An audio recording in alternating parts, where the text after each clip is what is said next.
shit. Enough dicking around. Here we go. Welcome back, everybody. This is the Friday night live stream that you've heard so little about, actually. Yeah, thanks for telling me that there was no music actually coming through, and it was just a hot mic while I was listening to a Patrick CC video that I've already heard like 2 times previously. Yeah, it's a new shirt I got for Christmas from my bandmate Ari. At some Rush beer that I got from Zombie Trash. And here's one of them beers right now.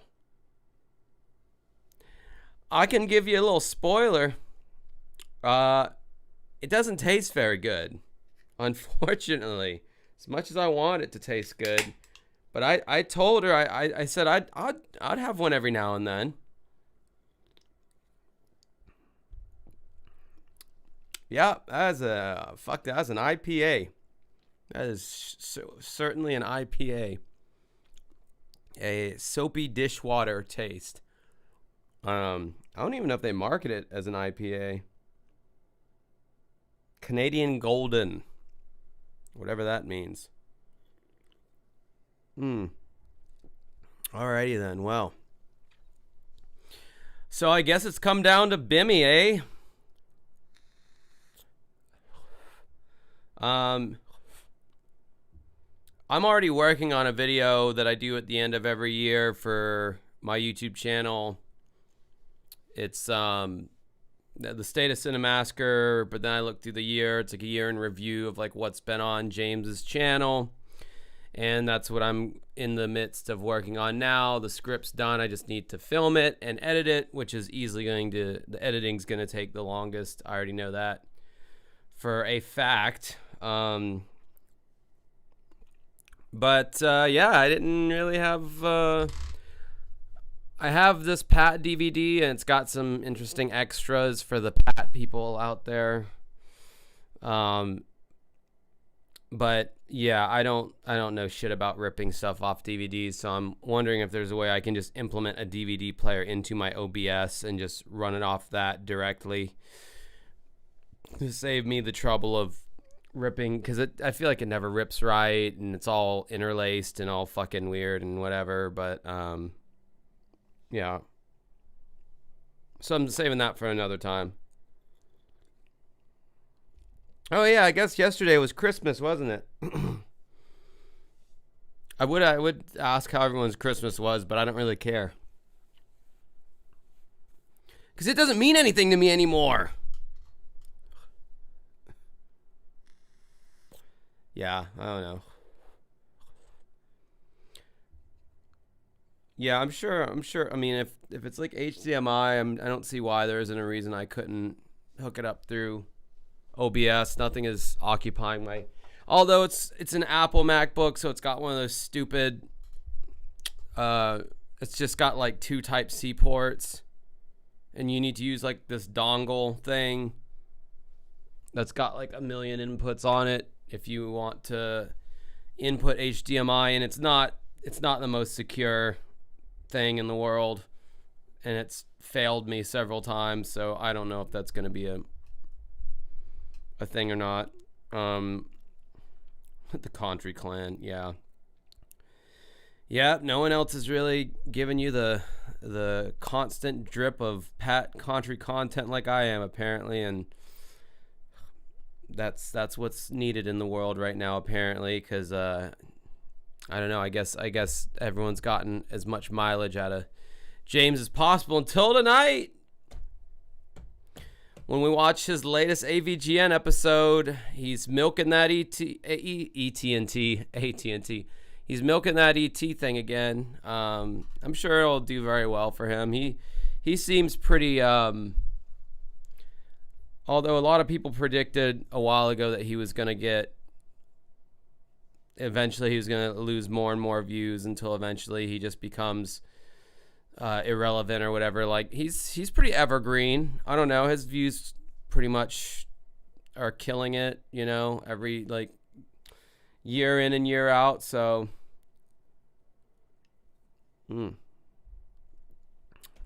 I I don't know. It's kind of, that beer's kind of growing on me a little bit. The Rush beer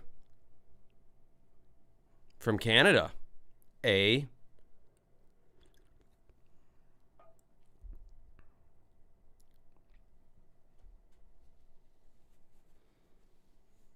All right. Anyway, I really have nothing else to say about that. Hope everyone, I guess, had a good Christmas or whatever.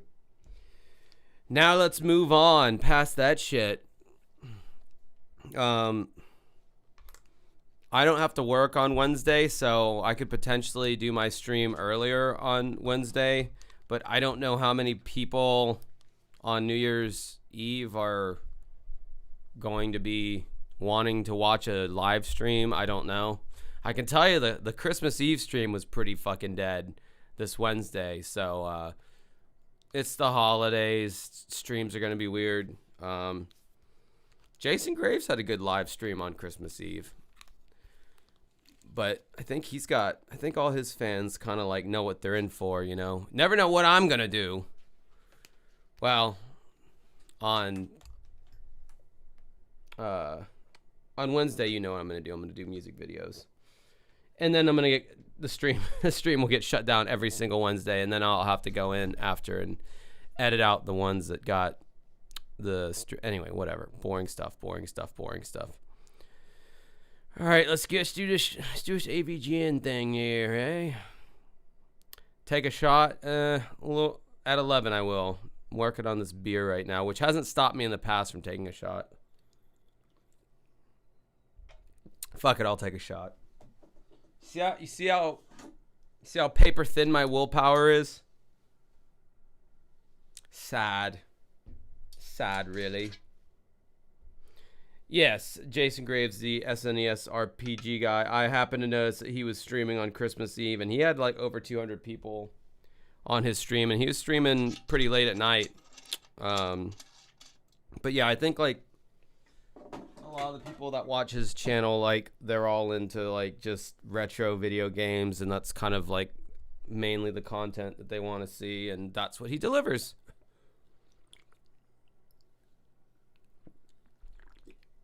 I guess what I'm saying is he's consistent about his content. And me, not so much. I mean, I'm more consistent than I was, but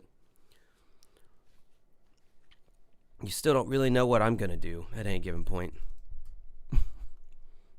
I didn't say any of that.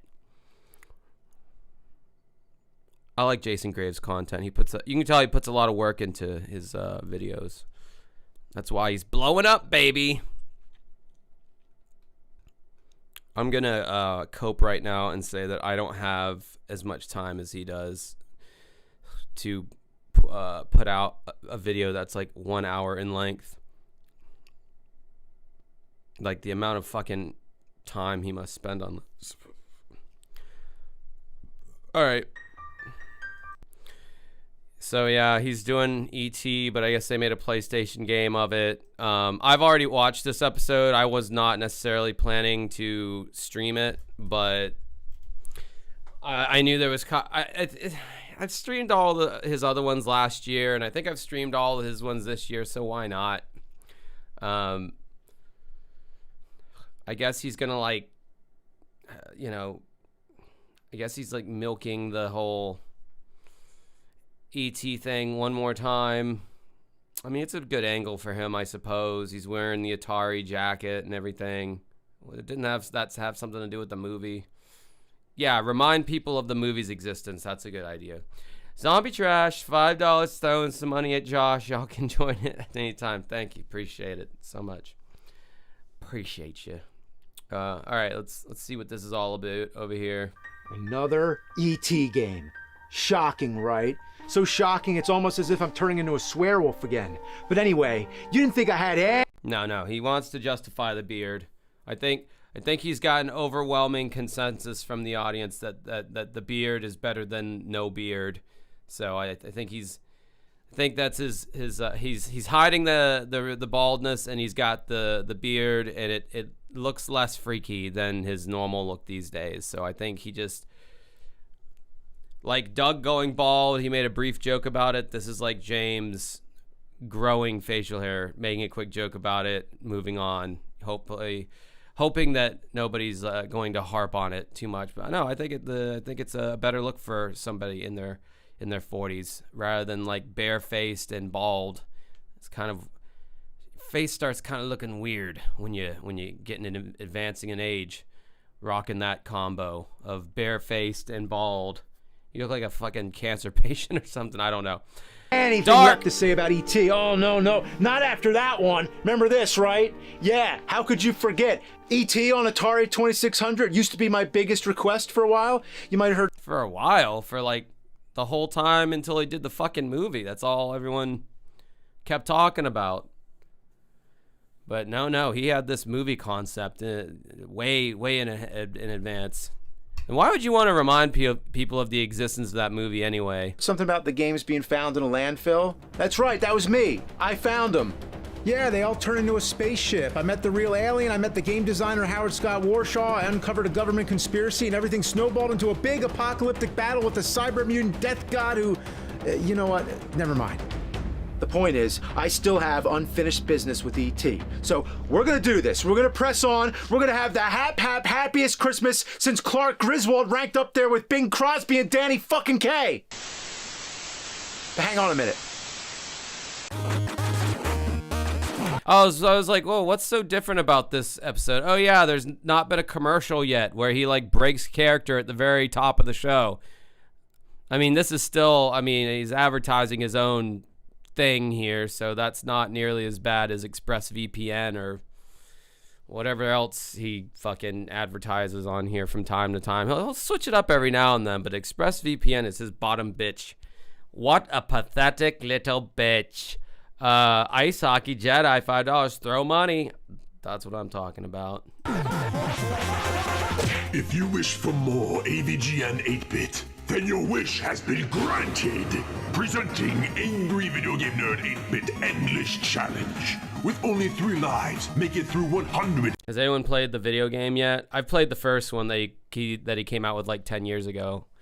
I couldn't beat Fred Fucks though. The final boss was way too hard and I just gave up. But like I got up to the final boss and that was a challenging game. I want to play the new one. Looks pretty cool. I don't know where to get it. I could probably get it on Steam, right? I don't care about owning a fucking physical copy of this game, honestly. I don't think I own a physical copy. No, I don't own a physical copy of the first one either. I don't know where the first one's at.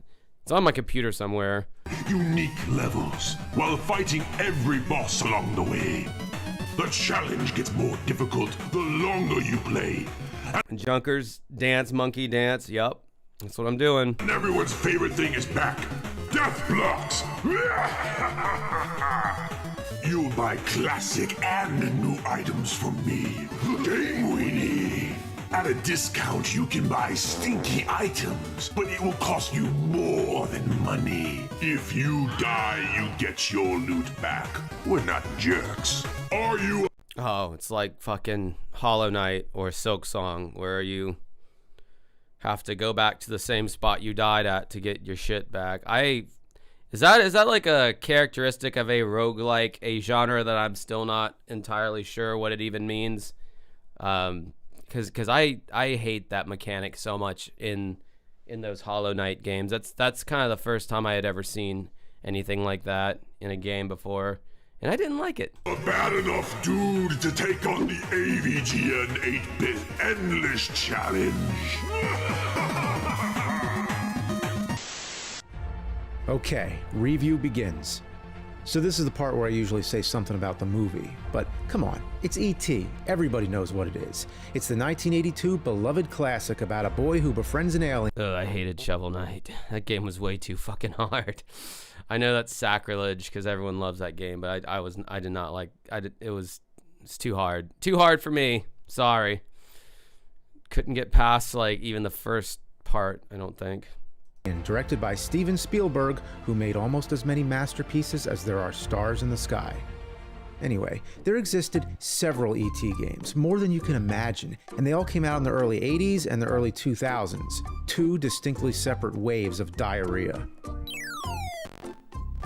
fuck. The 80s wave was obviously timed with the movie. All these games wanted to cash in, and they all dropped out of greedy executives' extraterrestrial ass like a big pile of Reese's Feces. Most of them were on home computers, but then there's also the infamously bizarre E.T. Go Come, which I've already talked about. After 1984, E.T. went home and didn't come back until 2001. Oh my God, Cerebral P coming in with $100 Canadian fuck shovel night long with Josh Cannon. Jesus Christ, thanks, dude. My God. That's so fucking generous. Thank you so much. I fucking appreciate it. More than you know. It's been a rough year, or been a rough month with all the gift buying and shit. Thank you. Thank you, thank you, thank you. He came back? Oh my God! That's a 17-year hibernation. Is E.T. a fucking cicada? The Millennium Wave was timed with the 20th anniversary of the movie. Many of them were on Game Boy Color, Game Boy Advance, and PC. That's also when the movie's special edition came out, which had some extended scenes, but also added CG and notoriously replaced the guns with walkie-talkies. The funny thing about my DVD here, it has all the changes on it, but it doesn't say anything about it being a special edition. So it was more like a stealth update. But anyway, if you thought that was the worst thing to happen to E.T. that year, you're wrong, because 2002 also gave us E.T. Interplanetary Mission on PlayStation 1. Let's pop this fucker in. You know, I gotta say, the PlayStation startup sound is beautiful.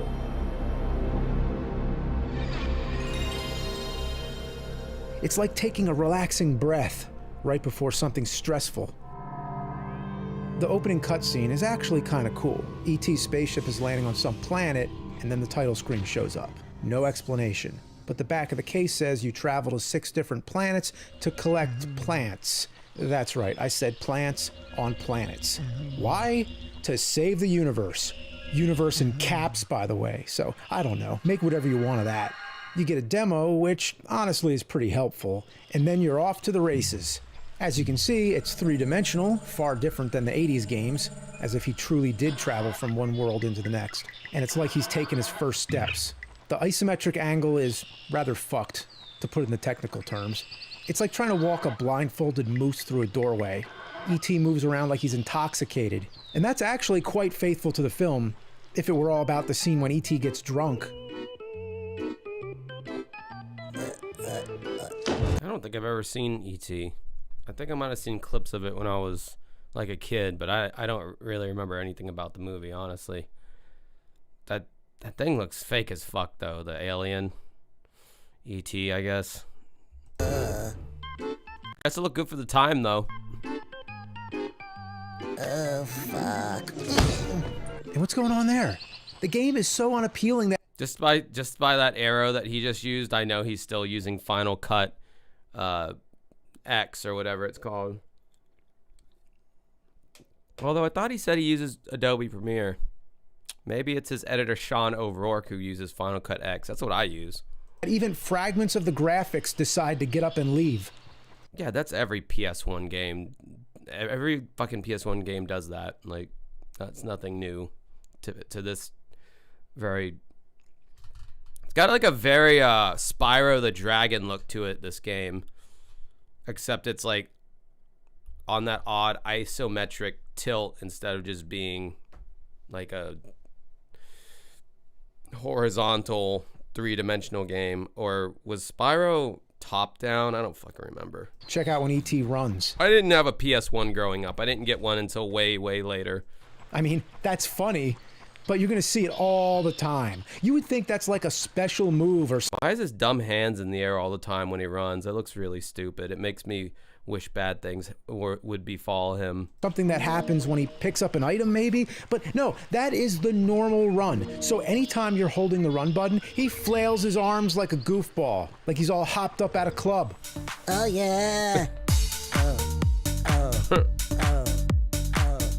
You do hear That got a cackle out of me. a lot of E.T. voices in the game, all kidding aside, but it's very limited, like this.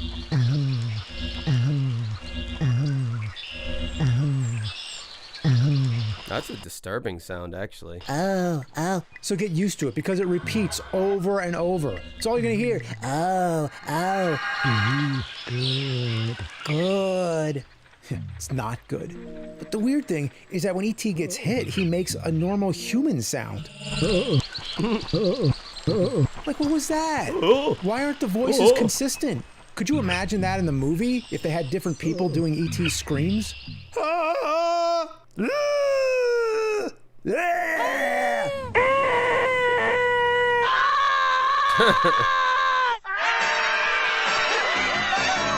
Every time I hit pause, the first thing that's selected is vibration. And it's also in the options screen. And what's the big deal with vibration? Does E.T. need to pleasure himself? E.T. has many abilities. So far, we're up to 3 chuckles that he's gotten out of me. First is healing. You have to heal all the flowers before collecting them. And you're going to be doing this a lot. F-U-C-K. Then there's the attack, which is like a Mortal Kombat projectile that comes out of E.T.'s chest. That I don't remember from the movie.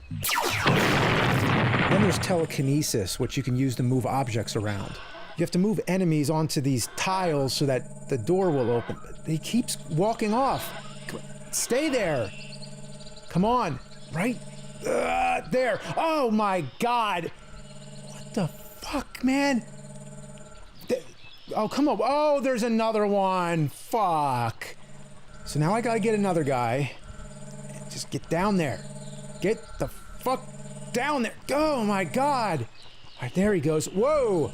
All right. Oh my God. You know what this is like? Should I make a bingo scoreboard of things that I hear in the chat all the time? The Josh, you're being too hard on insert thing here would definitely be on that bingo scoreboard for sure. This is like trying to herd cats. Like when your cats are causing trouble and you got to put them in another room or something, and then you pick one up and then the other one gets loose. All right, here we go. Here we go. Right there. Yes. Finally. All right, get on the tile. You fuck. Stay right there. Oh my God. Fucking shit. Get on the tile. Stay on the fucking tile. Right there. Oh my fucking God, it like pushed me back. Did you see that? Get on the fucking tile. I don't know, I just think the concept of like, it's like you're going in and you know you're gonna play something that's not gonna be good. And then he like acts surprised like when there's like a wonky game mechanic. For like, even at the time when it was brand new, you gotta think that this must have been a budget title at like 1999, like brand new, sealed. So like they're just pumping out shovelware at this point in the PS1's like lifespan, I would imagine, and it's like, I don't know, like, yeah, okay. You're getting frustrated at game mechanics right now. It's like you knew this game was gonna suck going in. I'm sorry. You knew it was gonna suck. So like, why are you surprised when like something happens in the game and you're like, oh, I can't believe it's sucking right now? I was like, really? Can't believe that's. You can't believe this is a shitty game, James? You son of a bitch. Look at this shit. Get on. I mean, I think there's a way he could still do the character, but not like point out such obvious shit like, wow, this part's frustrating. This is a bad game. I think there's like different ways he could go about it that still, I don't know, him replacing the alien voice with human voices, like that was a unique way to kind of make fun of the game, but not be so obvious about it. I don't know. I'm expecting Shakespeare will fucking and I'm getting some internet video. The fucking tile. There you go. You gotta stun them, that's all. You know, I gotta admit, the puzzle solving aspect is kind of cool, even though it can be as tedious as herding turds. E.T. can also carry stuff, like this object right here. But where did it go? It was like a big tree stump. Now it's gone. Did E.T. transport it to Uranus? Get it? Your anus? In other words, he shoved it up his ass. Oh my God. That was bad. That was a really bad one. He just did a Uranus joke. God. He's ruining all goodwill from before. My 3 chuckles on this video, he's ruining it. All right, now that you saw all my trial and error, I can say that it's often easier to carry things as opposed to dragging them around with telekinesis. It depends on the situation. Sometimes enemies are carrying huge objects. Like, where did this come from? Maybe he had it up his ass too. Oh no. What in the hell is this? Oh, fuck. Oh, fuck. Really now, what is coming after me? Just like in the movie, right? Remember that scene when E.T. was getting jumped by green wizards wearing Pope hats? It was nothing like that, penis breath! And what's this thing? Is this canon? Wow, did they say penis breath in the original E.T. movie? That's kind of it's calling him a cacksucker there. Interesting. Is this part of the expanded lore? Was this how Spielberg pictured the other planets in E.T.'s solar system? Was there ever an interview where he said, in my original vision, I always wanted there to be green wizards and big red fucking ball sacks crawling around? This game sucks. Well, here's the thing. I suck too, so we're even. I just keep getting cornered. Ah, fuck you! Oh, come on, E.T. E motherfucking T! E.T. fucked your mom! Well, if I'm gonna have any chance of making it any further in this fuck heap, I'm gonna need a code. I hear there's a code for 100 lives. I guess so I can die 100 times, but let's give it a try. Right after collecting the first 4 flowers, you go to the option screen and hit R2, R1, L. Oh no, now we're getting into the fucking menu part with the credits. Jesus, welcome to the second half of this entire video, ladies and gentlemen. The thing he's about to mention. L2, L1. Oh, shit. He can't get off this fucking thing that's coming up. He can't believe it. I mean, I was a little surprised, but then I got over it because this is like the umpteenth time I've seen Easter eggs in video games. It wasn't really that crazy of a thing to see, but you'll see what I'm talking about. That's the wrong code. All that does is add a new option for credits. Ooh-wee, you have to enter a code to see the credits? I guess the game is so bad the people who made it had to hide their names. Well, gee, since I went through all the effort to find this code, I might as well take a look, just to see who's responsible for this shit biscuit. Mark, Benno, Bell, Diego, Egg, Link. Cute. Everybody's got a nickname. Ed Munster Gregor? Jason Corn King Maynard? Wonder how we got the name Corn King. Well, anyway, after these credits, we'll get back to the game. Laughing Jaffe Baffy. I mean, where do they come up with this stuff? Yeah, so it's a sad situation when they have to hide the credits when they can't put it in the actual game. The credits are done now.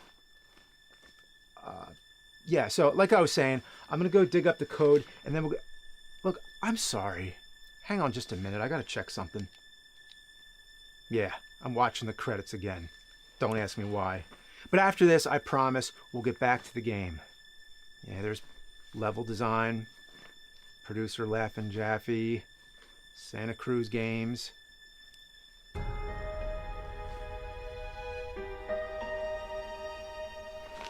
Oh my God.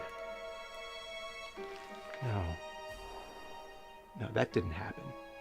There's no way. I didn't see that.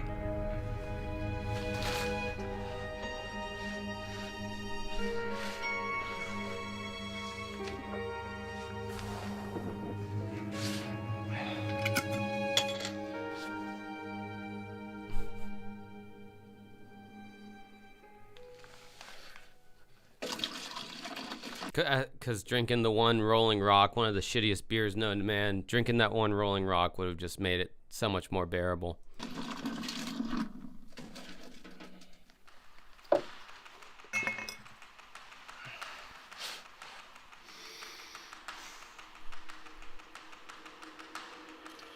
Got a lot of games. Yeah. Seen a lot of shit. This is a whole big ass lead up to this end message in the credits, and it's so like anticlimactic. It's unreal. JRob8420, I saw his Christmas episode post. First half was great. Still watch the new content because I'm a lifelong fan, but it's not as good for some reason. Well, yeah. Yeah, that's a general consensus there, J-Rob, to say the least. One more time.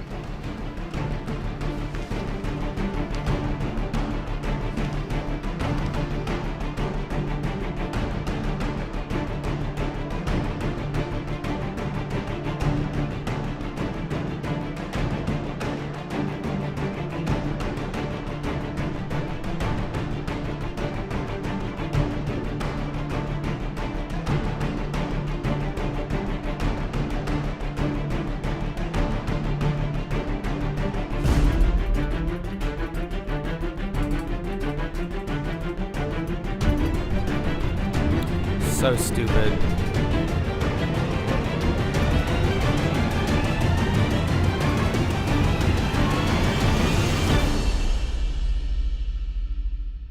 Fuck off Bin Laden.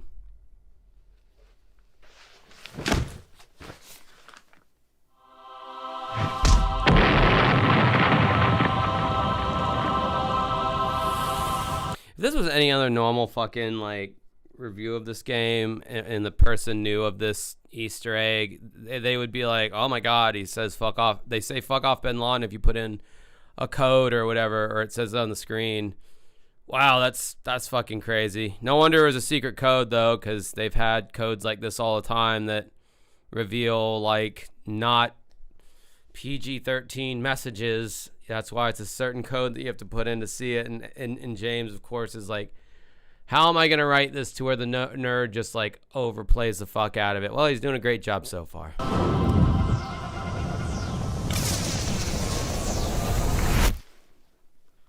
No. I just need to confirm. You seeing this too? Here it comes.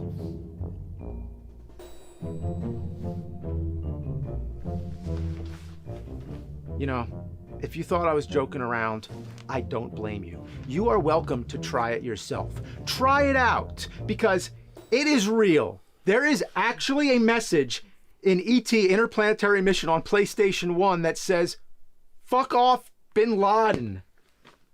I didn't know his name would come up. At least he didn't do like the fake laughter or the horse prince shit where he's like just overacting like a motherfucker. At least he didn't do that. He could have done that. But glad that wasn't a choice that he made, because that would have been harder, much harder to watch. I mean, just to clarify, I agree with telling him to fuck off. He was a terrorist leader, a pretty awful person. He deserved it. PlayStation really showed him. E.T. told him off. Fuck him. But look, I can make sense of this, okay? You just gotta put it in the proper context. The game came out in 2002. That was only a year after 9/11. Bin Laden was... Yeah, Gagzuki. I wonder if that made Bin Laden feel bad. Still at large. I'm sure it did. High. So you can understand why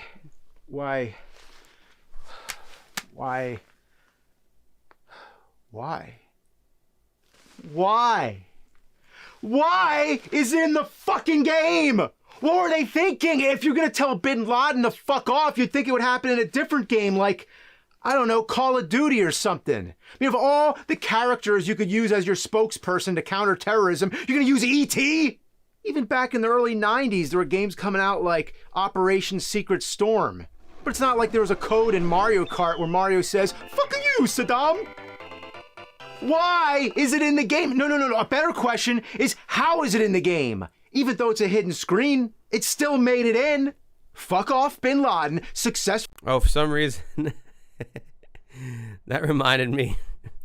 Apparently my very young nephew the other day was at my mom's house. And he said, I hate Jesus.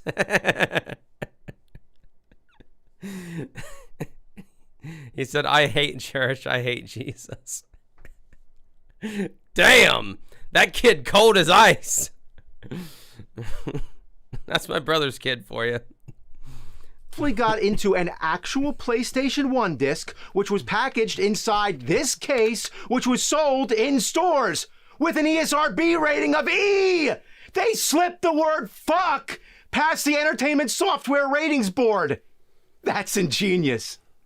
So, how did this happen?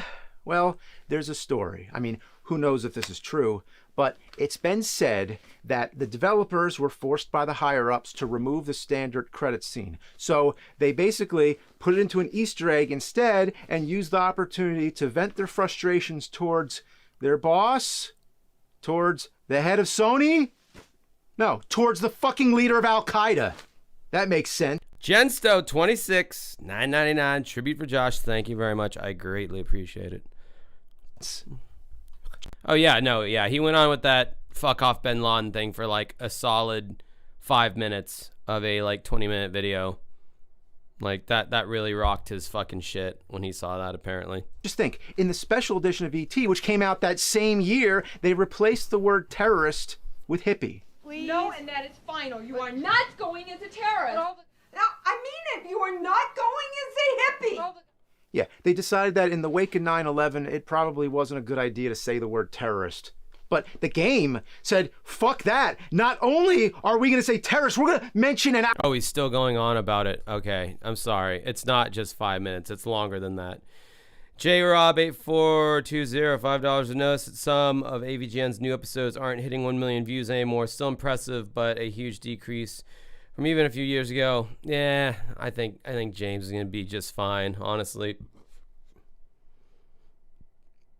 Yeah, I think he'll be all right. Actual terrorist by name.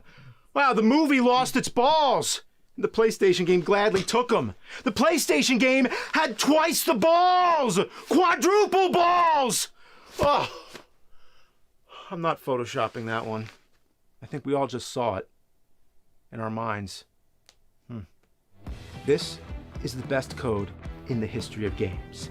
Next time somebody mentions the Mortal Kombat blood code or something like that, you tell them no, you want to know the real deal? You gotta know the E.T. fuck off Bin Laden code! Of all the infamously bizarre video game quotes, I am error, you're a winner, welcome to die, all your base are belong to us, nothing can compare to fuck off Bin Laden. That is a t-shirt. Print that out. You're welcome. I mean, it would be one fucking hell of a shirt to wear, but yeah. Well, man, he like swear words in video games that aren't supposed to be there, like really like rock his world, apparently. Like, good lord. He's very impressed by that. Yeah, that was like the one thing I remembered about this review the first time I saw it was like, wow, this guy spent like half the video like hyper focusing on the fuck off Bin Laden thing. Back to the game, I guess. Like I said, it had potential. It has a good puzzle-solving aspect, and it could have been a good game, but it's hindered by awkward, drunken controls, tricky isometric angles, putrid, pestering enemies that gang up on you, and overall, an expanded, bizarre lore to a cherished, one-of-a-kind, sequel-less blockbuster movie. And yeah, I'm still getting over the learning curve. I probably could get good at it, but that would be as satisfying as getting good at flinging squirrel shit into bird butts. You know, who am I kidding? There's nothing else I can talk about that can top that incredible Easter egg. Never in all my years of reviewing games.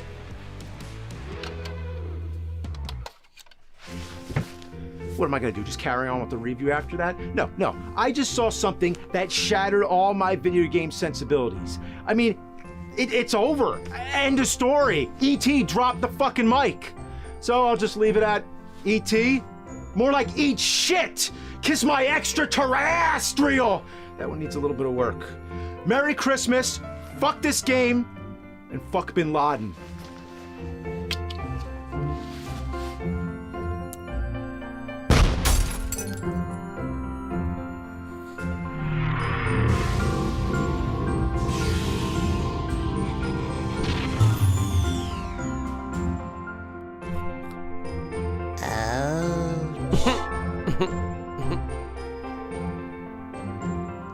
Fuck. No! Oh, if you do that again, you fucking piece of shit! No, you don't understand? This game is bad. Bad. Shitty. Shitty. Yeah. Come on, let's go for a ride. Fuck this shitty fucking game now. It sucks, bags of fucking dicks now. Merry Christmas to all, and to all a good night. He was shooting with the walkie-talkie because earlier in the video he was saying how the movie replaced the guns for walkie-talkies in the, I guess, post 9/11 edition, like the remaster of ET. They replaced the guns for walkie-talkies. That's why he was shooting it with a walkie-talkie.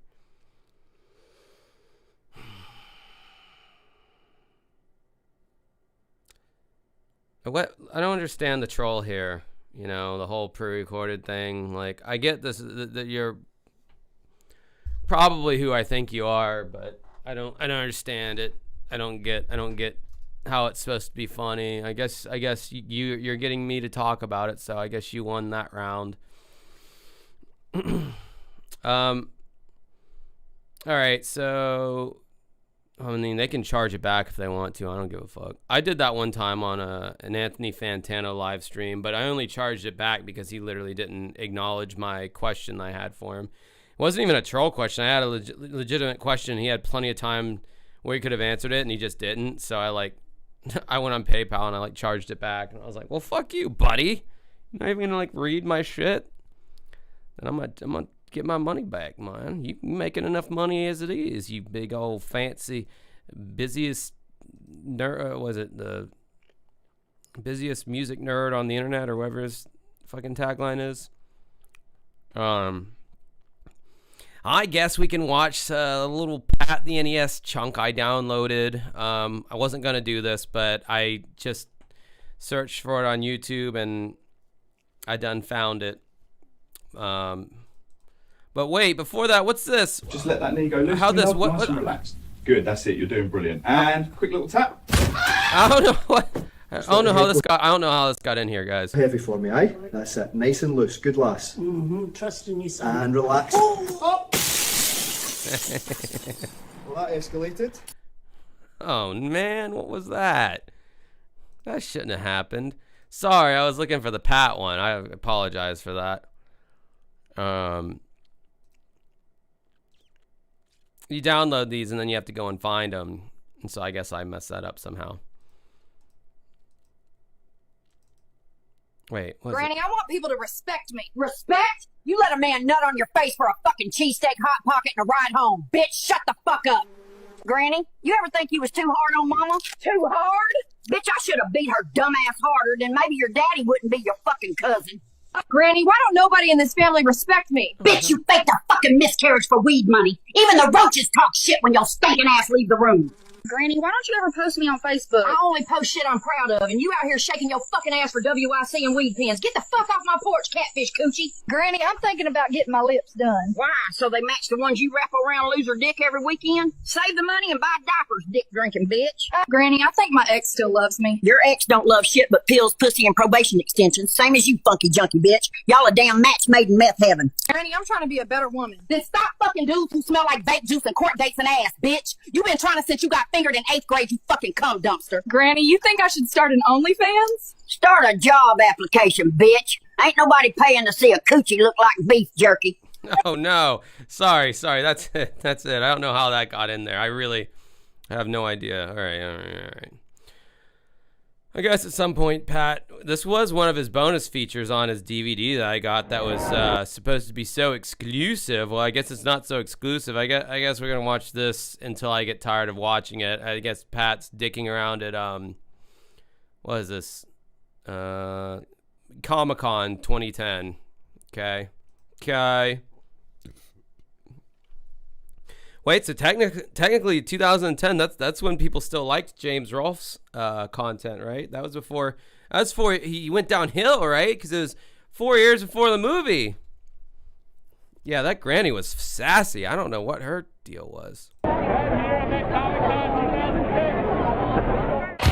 I was going to say, I hope that audio clears up. That was horrendous.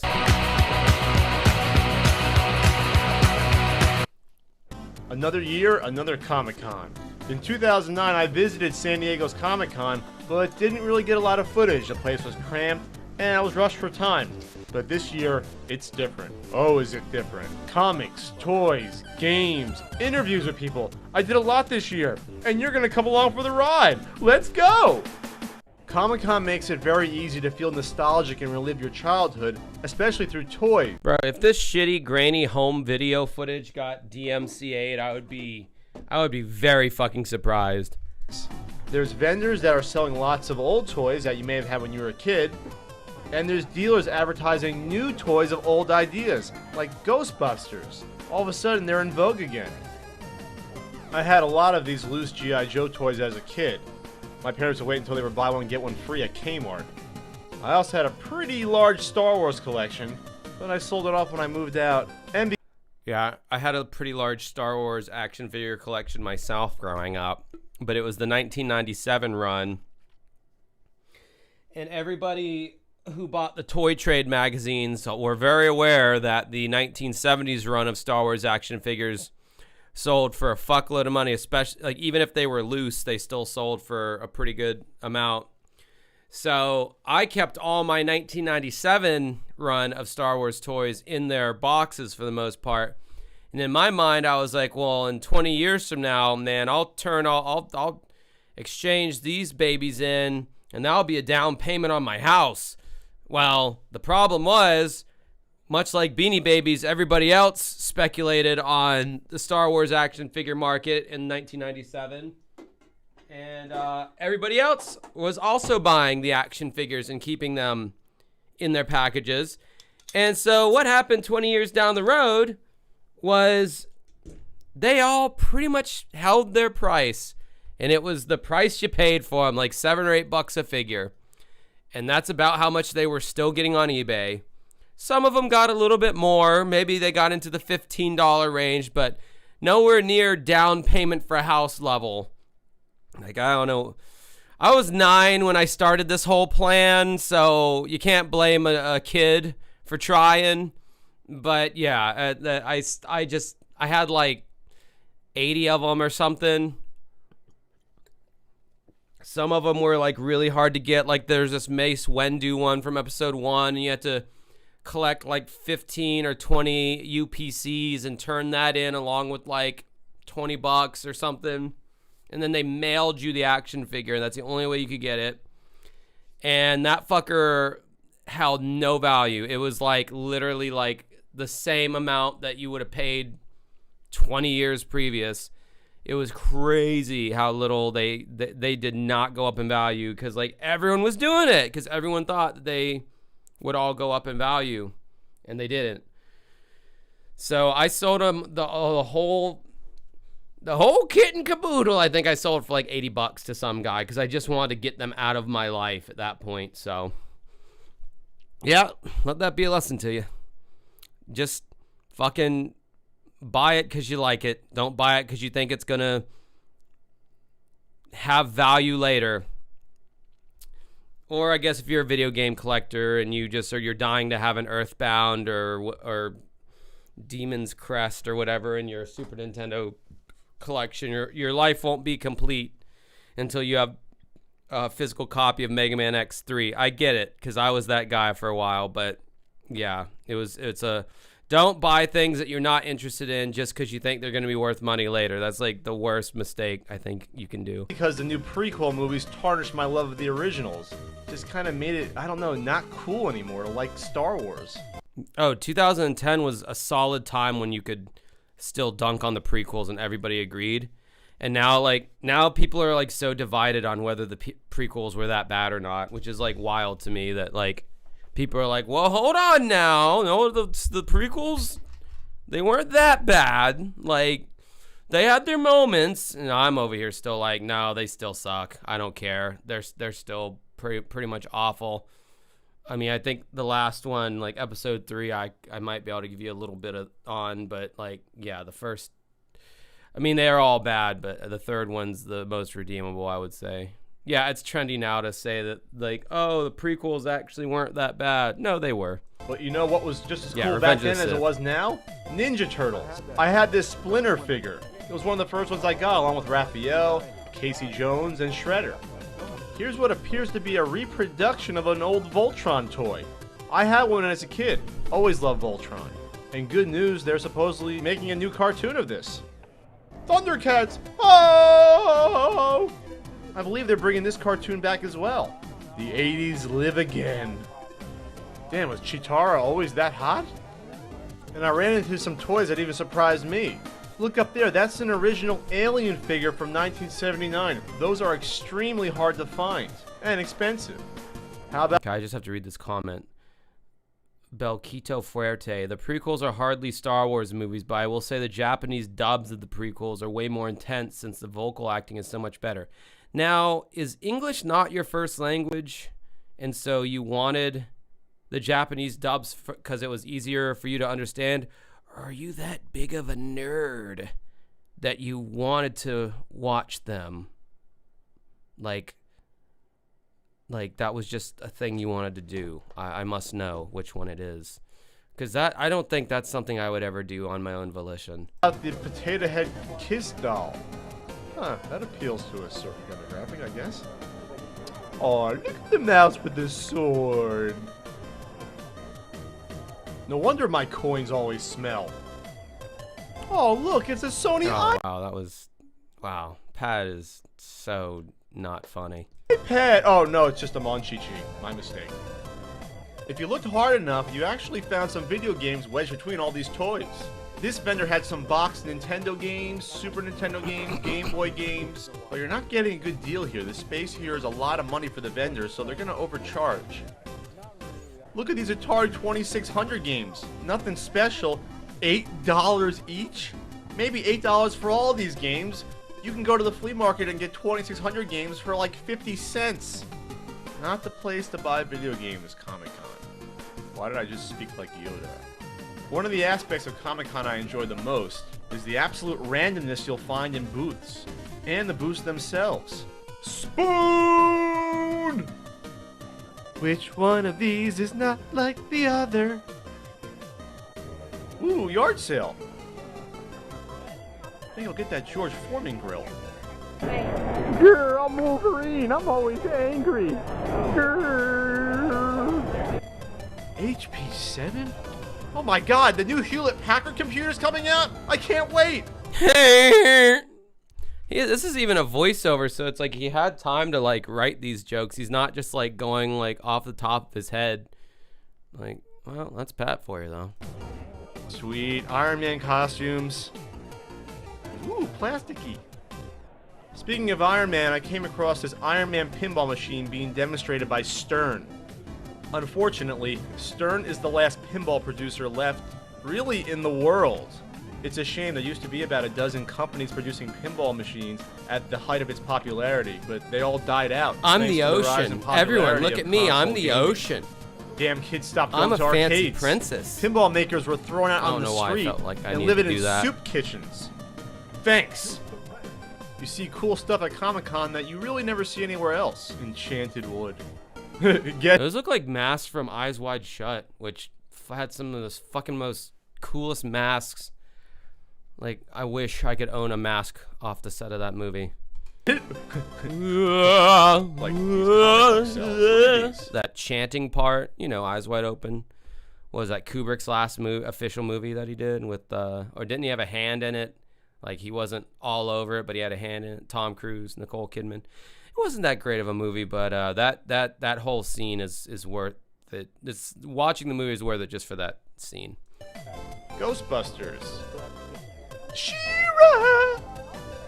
Whatever that is. Super Mario and Luigi, I might pick one of these up.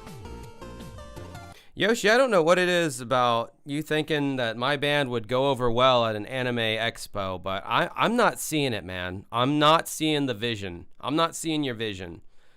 I think that potentially we could win over some fans at an anime convention, but there are so many anime-centric bands out there that they would choose. We'd be like 100 if like our order of priority playing like a Comic-Con or like an anime convention would be like, say, you know, if the U.S. president is slain or dies or something, then the vice president, and then there's a whole chain of command, like the Speaker of the House, and then you keep going down, and then finally you have like the postmaster, and then if he dies, then it's like like the employee of the month at like the post office in Washington, D.C. becomes president. But that's like after 114 people have been assassinated.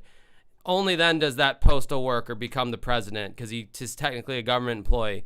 That's pretty much our band when it comes to like anime conventions. Like so many anime bands would have to mysteriously disperse or break up or die in a plane crash for them to hit Dancing with Ghosts up to play at their convention. At Comic-Con, you have the opportunity to have your picture taken with some cool stuff and just goof around. My little pony, my little pony.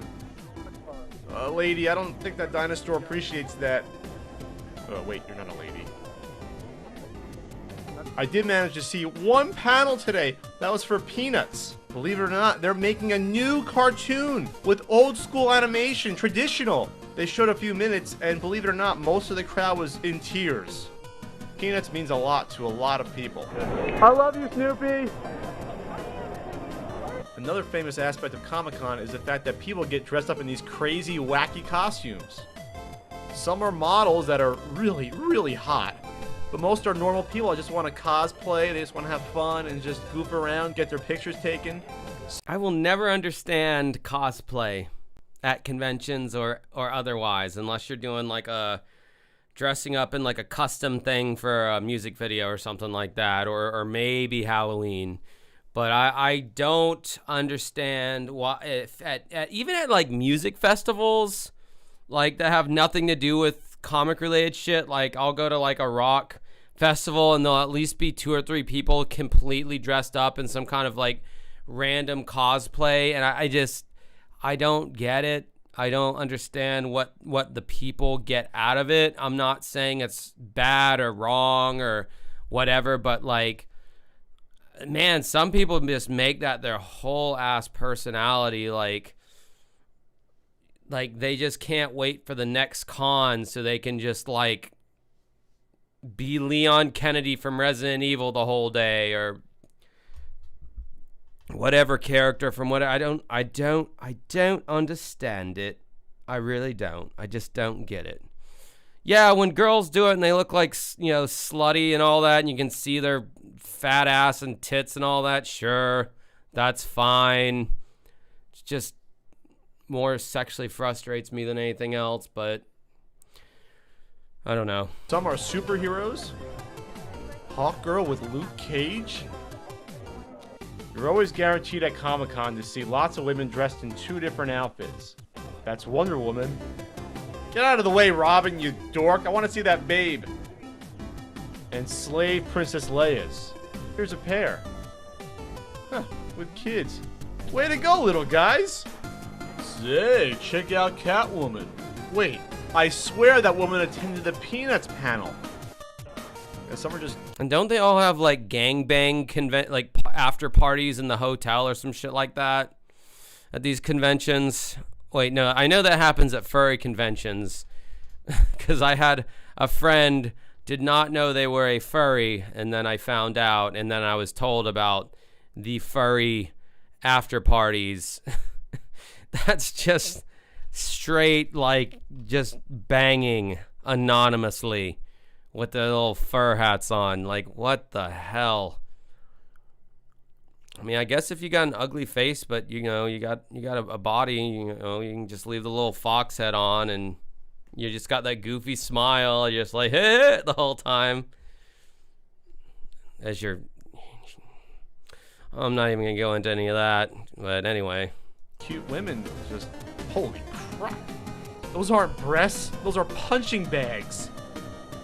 But today, I'm really here to look at the comics. Yes, it's Comic-Con, so there should be comics involved in this video. Yeah, I know. Yeah, the fursuit does stay on sometimes, from what I've looked at on certain websites for research for a book I'm writing, which is the only reason I would look that up. But, God, can you imagine the nerd stink that accumulates inside? It's like a fucking big pot of just hot nerd stink. God forbid you press down on it and the plume of nerd stink unbathed genitalia comes out of the top of that thing, just fills the whole room like a stink bomb. And then if you got multiple fursuits, and I just can't imagine the smell, honestly. You thought the fucking Channel Awesome movies, you thought those hotel rooms had a funk about them. I can only imagine the sex orgy furry parties, that the smell of those rooms after the fact. And then the fucking poor janitors have to clean up after that. I don't know. Just staying in hotels, whole thing just creeps me out. I'm just glad. I just hope they pour bleach over the whole room after the fact. And like last year, clogged toilets. Yeah, that too. Yeah, a lot of nerd shits from bad food, probably with a lot of cheese and dairy involved. Just a lot of Linkara dumps, just stopping up all the toilets. Plenty of comics here to make anyone drool.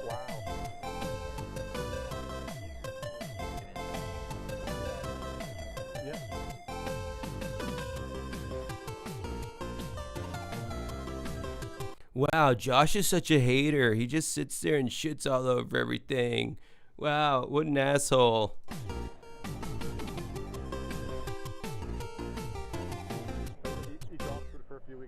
I only hate things I don't understand, okay? I think that's a pretty balanced way to be in life. First appearance of Spider-Man.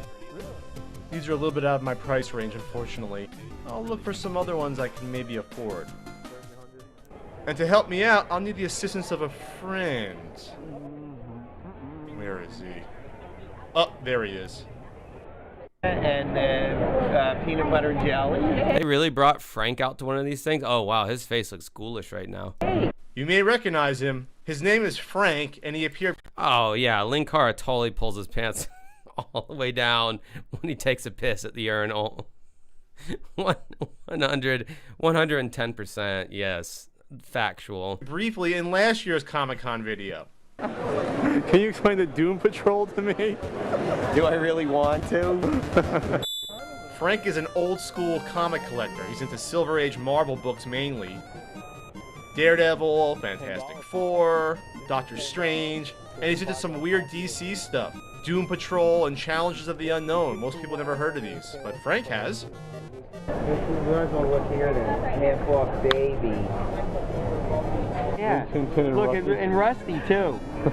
Frank's also into the original Turok comics. He has no idea a game even exists. But I want the old story, you know, the Son of Stone ones, not the Dinosaur Hunter, you know what I mean? Oh, okay. See what I mean? The real old ones. It always does that. You look through and it's like, you know, you'll go, in a wallet. No, I never keep money in my wallet. The only time I ever lost money, I lost my wallet. I think they gave you an A. It's just like I just pick up like debris as I'm walking around. It's great. Oh, how about Hawkman? You got a good picture with her, Frank. Little Murray right in front of you with Jasmine. You like that coloring book, Candace? No, well, yeah, you gotta be bloated to color it in. Look at it. He's gonna be here today, the artist. Okay.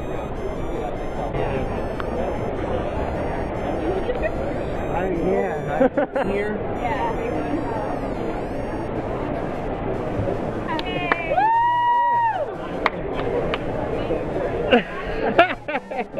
You alright, Frank? Need to sit down for a minute? This little chick is kind of cute. Actually, the whole story's right there. He's on some other planet with that much air and his friggin' ship just blew up. I mean, he's stuck, man. No. Alien, whatever it is. The alien thing? Look at that. You don't think that's cool? Maybe something that could happen because their evolution was based on an insect instead of a mammal. You know?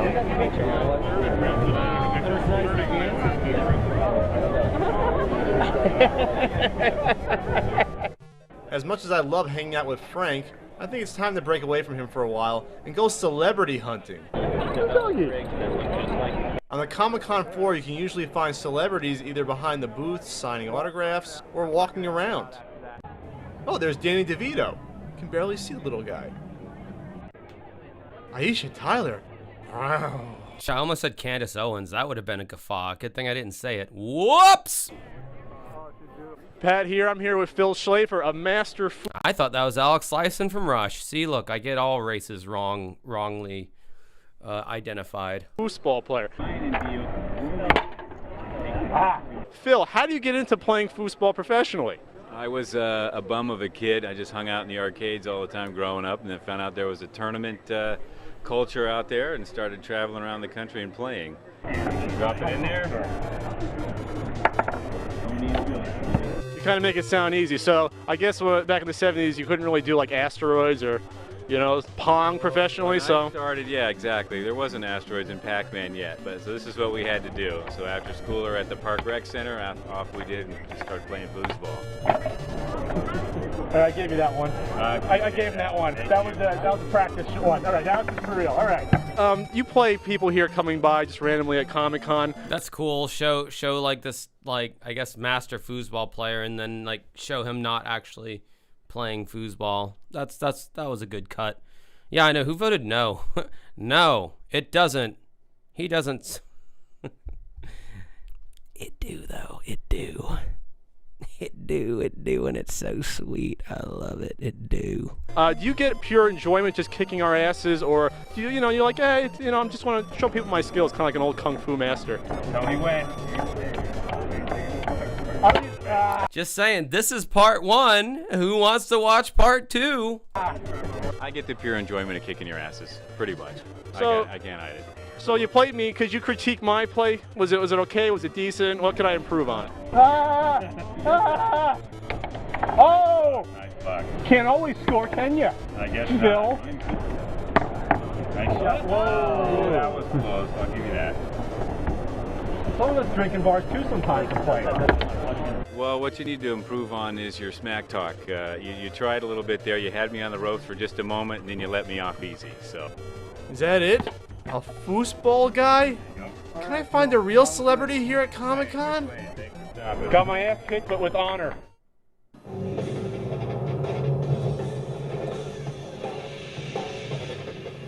So I get stopped all the time here. I've got lots of fans, and it's really cool. It's always nice to meet a fan, but it's like, hey, get out! I'm trying to shoot this. What the hell, man? Jeez.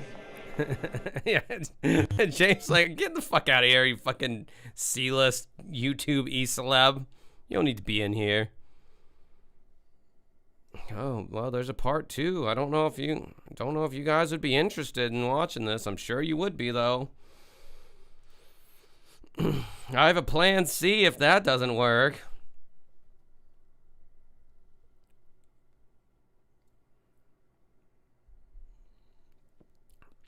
I bought that Pat DVD thinking there'd be... Well, I will tell you, there was one exclusive extra. I did not know this, but on the NES Punk Alicia Dragoon video, did you know that he actually, like, has her take her top off and shows her naked titties in the game review, but it's censored on YouTube, but it's not censored if you get the DVD? Yeah. I saw her titties today. Nothing to write home about. But they were titties, so I looked at them. Yeah. Uncensored titties. She was apparently willing to go there.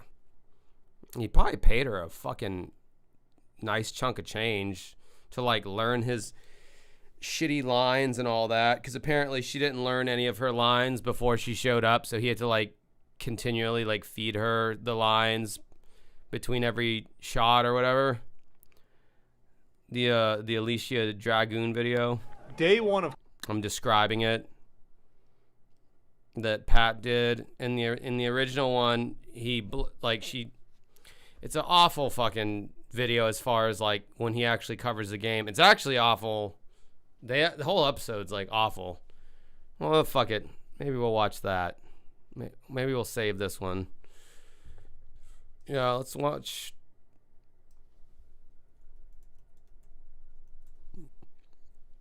Let's watch it. It's pretty bad. Pretty bad. Oh, there it is. Yeah, this is one of his like higher viewed videos, obviously, because he has a fucking sexy dominatrix in the video. It's just, utilizing a very similar tactic as Twitch titty streamers in a certain way, just using your femininity for clicks with the incels and the incel curious. So yeah, I watched that today, and it was the one that I watched because I bought the DVD because I was hunting for content. The The one that I got was uncensored. This one's censored.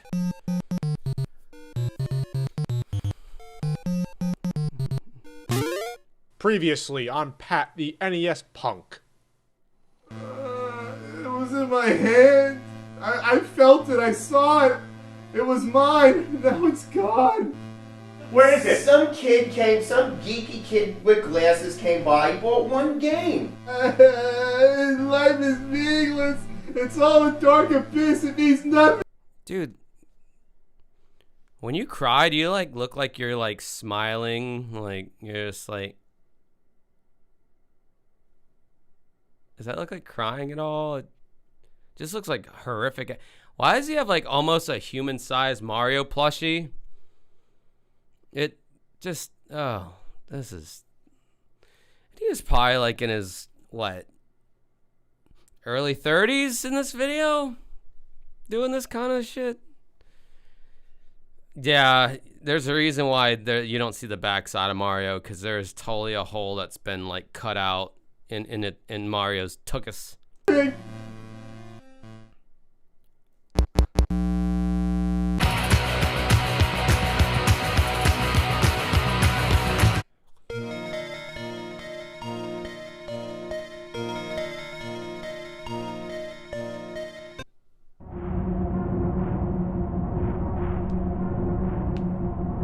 So I didn't realize this, but apparently, like the Pat the NES Punk series, like they all kind of like somewhat tie into each other. There's like an arc or some shit, and I guess the arc here is that like he accidentally sold his Nintendo World Championship cartridge to James Rolfe or some shit. I couldn't be bothered to look it all up, but like, yeah, I guess that's one thing you could tangentially say that sets him apart from Angry Video Game Nerd, is that like his shows have some kind of like an arc and one show bleeds into the next one or something. Man, and so generous calling it a show. Good Lord. Show.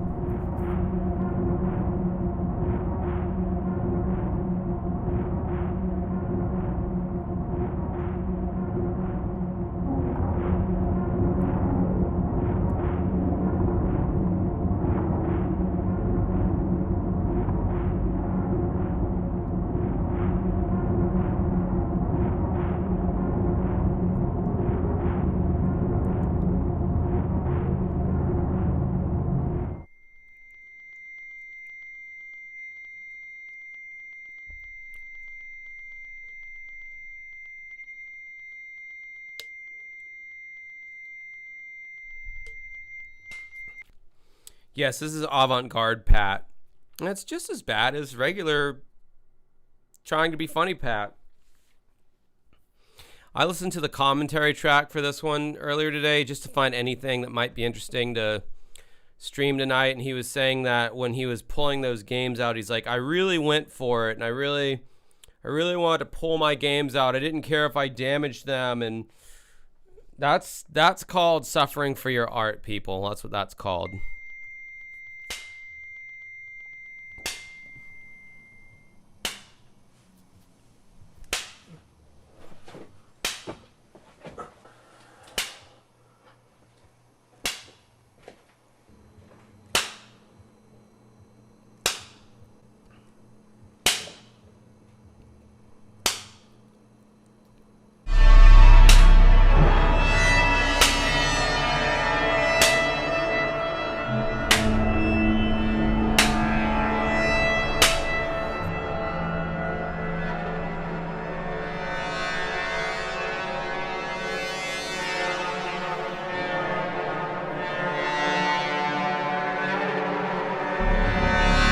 I can tell you that's the first time that chick's ever touched any of those, probably a video game in general, I'm going to say. Especially nerd games like that.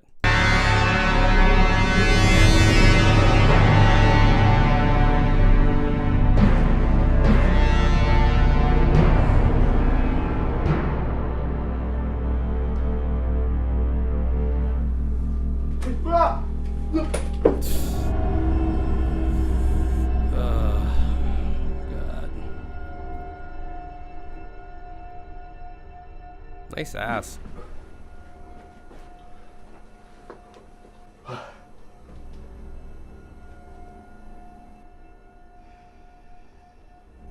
Who are you? You know who I am.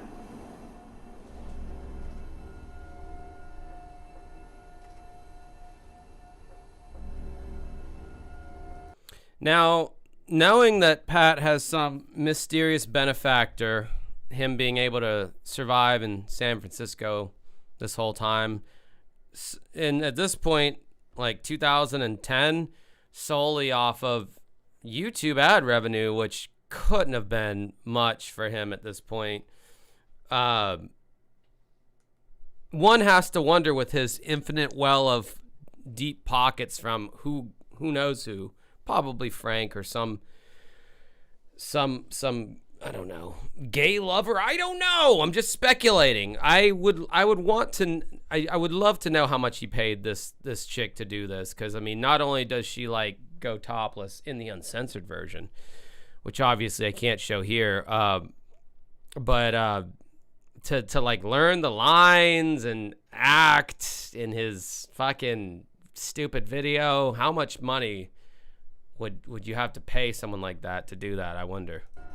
I don't think I do. I mean, I wish I did. But no. How did you get in here? Isn't that apparent? There is an uncensored version on Discord, you dolt. That's what I posted today. Like, not even like 3 or 4 hours ago. Do you honestly think someone like me would be here if I wasn't a figment of your imagination? Or if you weren't paying me? Oh yeah, that should drive some traffic to my Discord. Yeah, I did upload like a little the end bit where she like shows her. They're fake. They're it's not great plastic surgery fake tits. So if you want to see that, you can join Discord and I go to I think it's the LolCow channel or the Bimmy channel. It's one of those. Why, of course you'd still be. You've been a very bad boy, Patrick. Very bad. You've been neglecting me for far too long. Well, I'm sincerely sorry about that. Since this is my fantasy, let's rectify this little situation, shall we?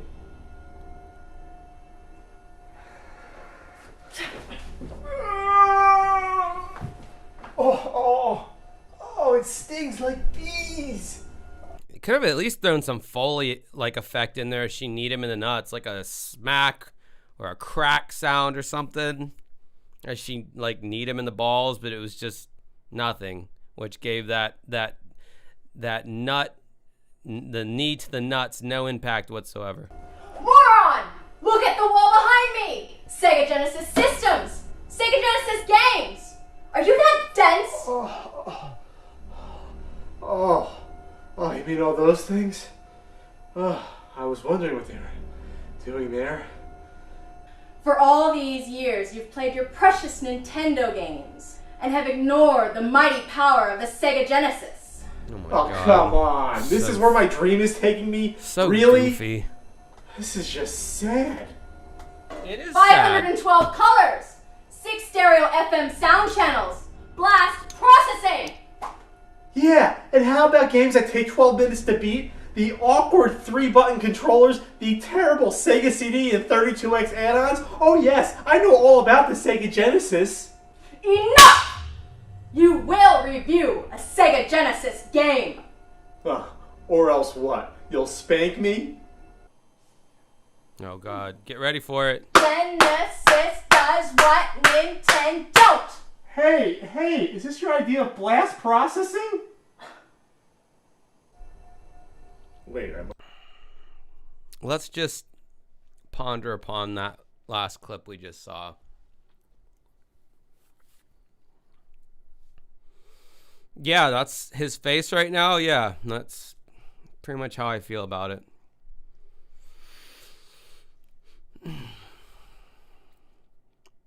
Yep, that happened. And you just saw it.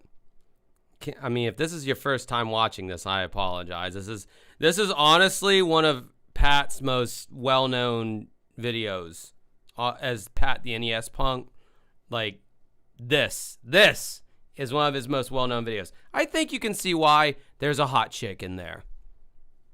That's it. That's literally the draw. And if you think we're going to be watching that entire game review, well, actually, I might use that game review as a chance for me to go take a piss. But, yeah. I like that. But that's beside the point. I'm not going to do it if I don't want to. Okay. Change it back. We can negotiate.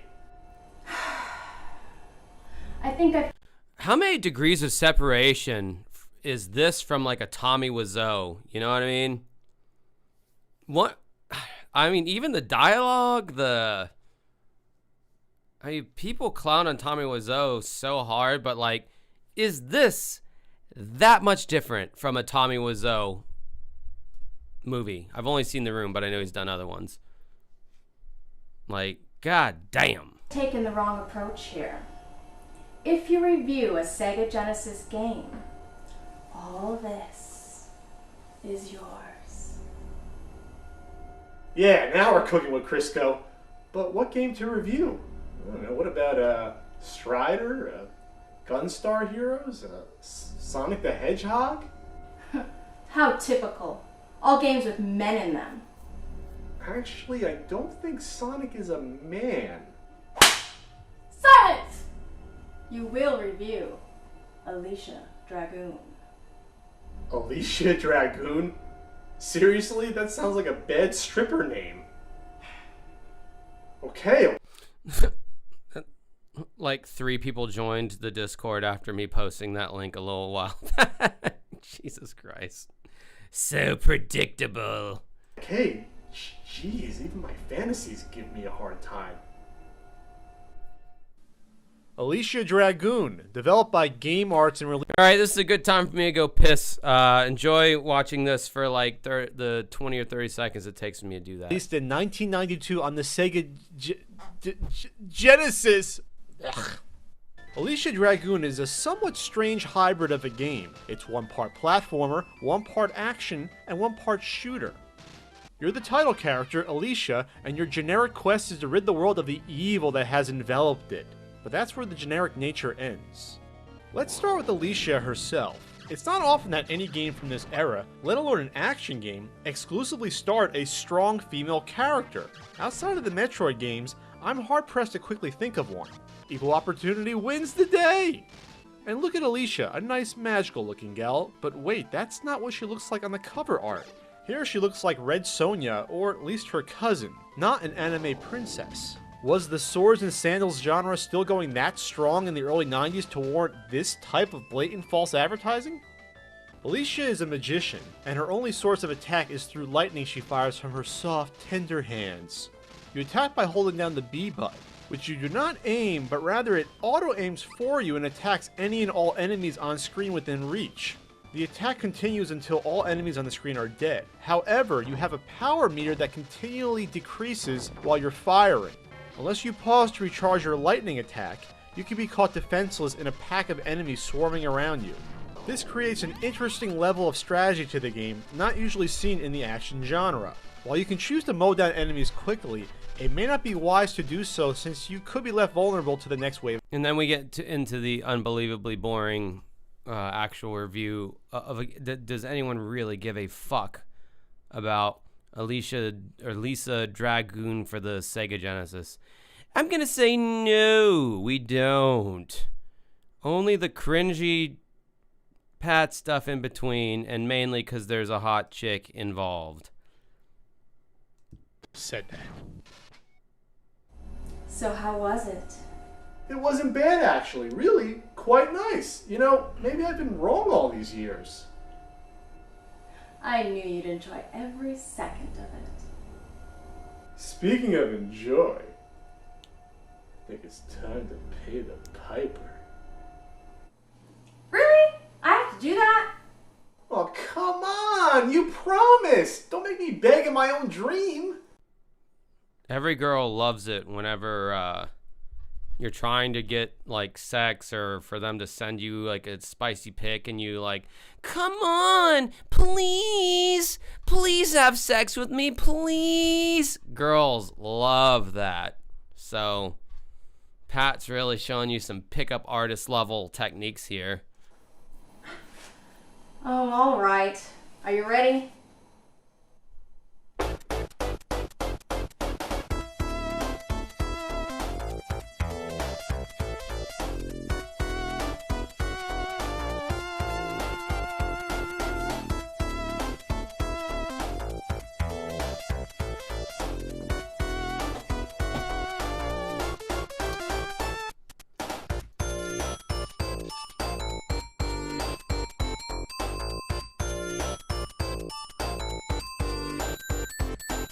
This is almost as good as when I got track and field 2 for my birthday.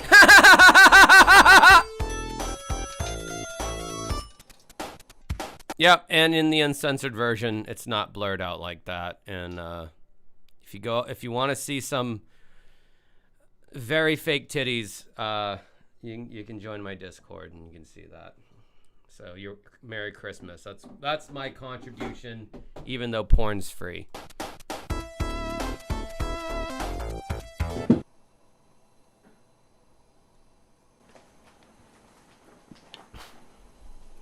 Thank God.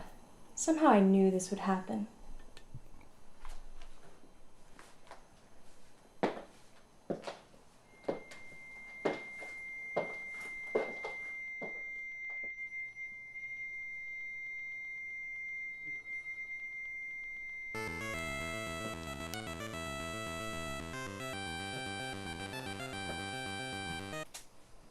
I thought you were about to say, yeah, that was my first time seeing tits. It was pretty cool.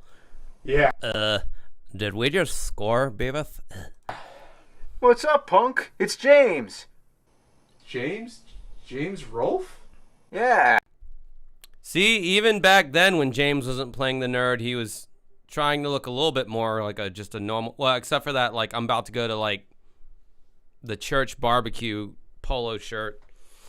He's got on that, wow, that's hideous. That's a very ugly shirt. And yeah, that looks like he pulled it out of the dirty clothes, and it's like, I need something to wear for this, but yeah, you know, he's got the goatee mustache thing going on. I guess that's cool. I mean, I guess that's the choice. I don't know why my voice is so high. How you been? Good, good. I'm surprised you called. Yeah, me too. Well, I was wondering if you wanted to swing by tomorrow, maybe play some NES games or something. I don't know, James. Now's not really the best time. You called me every week since last summer. You've always said you want to hang out. Now you have the chance. You're saying no? I wouldn't. Why did James Rolfe give this guy so much of his time back in the day? I mean, I guess back when he had time, am I right? But like, I don't understand this. It's been every week. Every week. So, you in or out? You know I kind of live across the country now, right? I think I heard a yes. See you tomorrow. You know, I don't think that's okay. He's gone. That was a little random.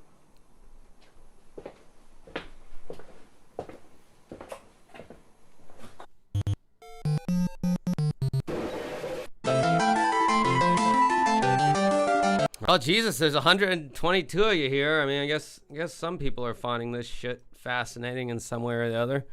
I guess this was this Comic-Con crap that we were watching previously that's got Day one of Pat involved. Pataholics all abound. I mean, I guess he is kind of a lol cow of sorts, but not enough people talk about him, so he's not. Anyway. Comic-Con was over, and I was pretty hungry after geeking out for 9 hours straight. But where can you grab some food? You can head to Kansas City Barbecue, a semi-famous restaurant in San Diego, where they filmed a scene from Top Gun. You know it's a classy joint when not only do they have bras swinging from the fan, but in the bathroom they offer pocket sex books and extenders.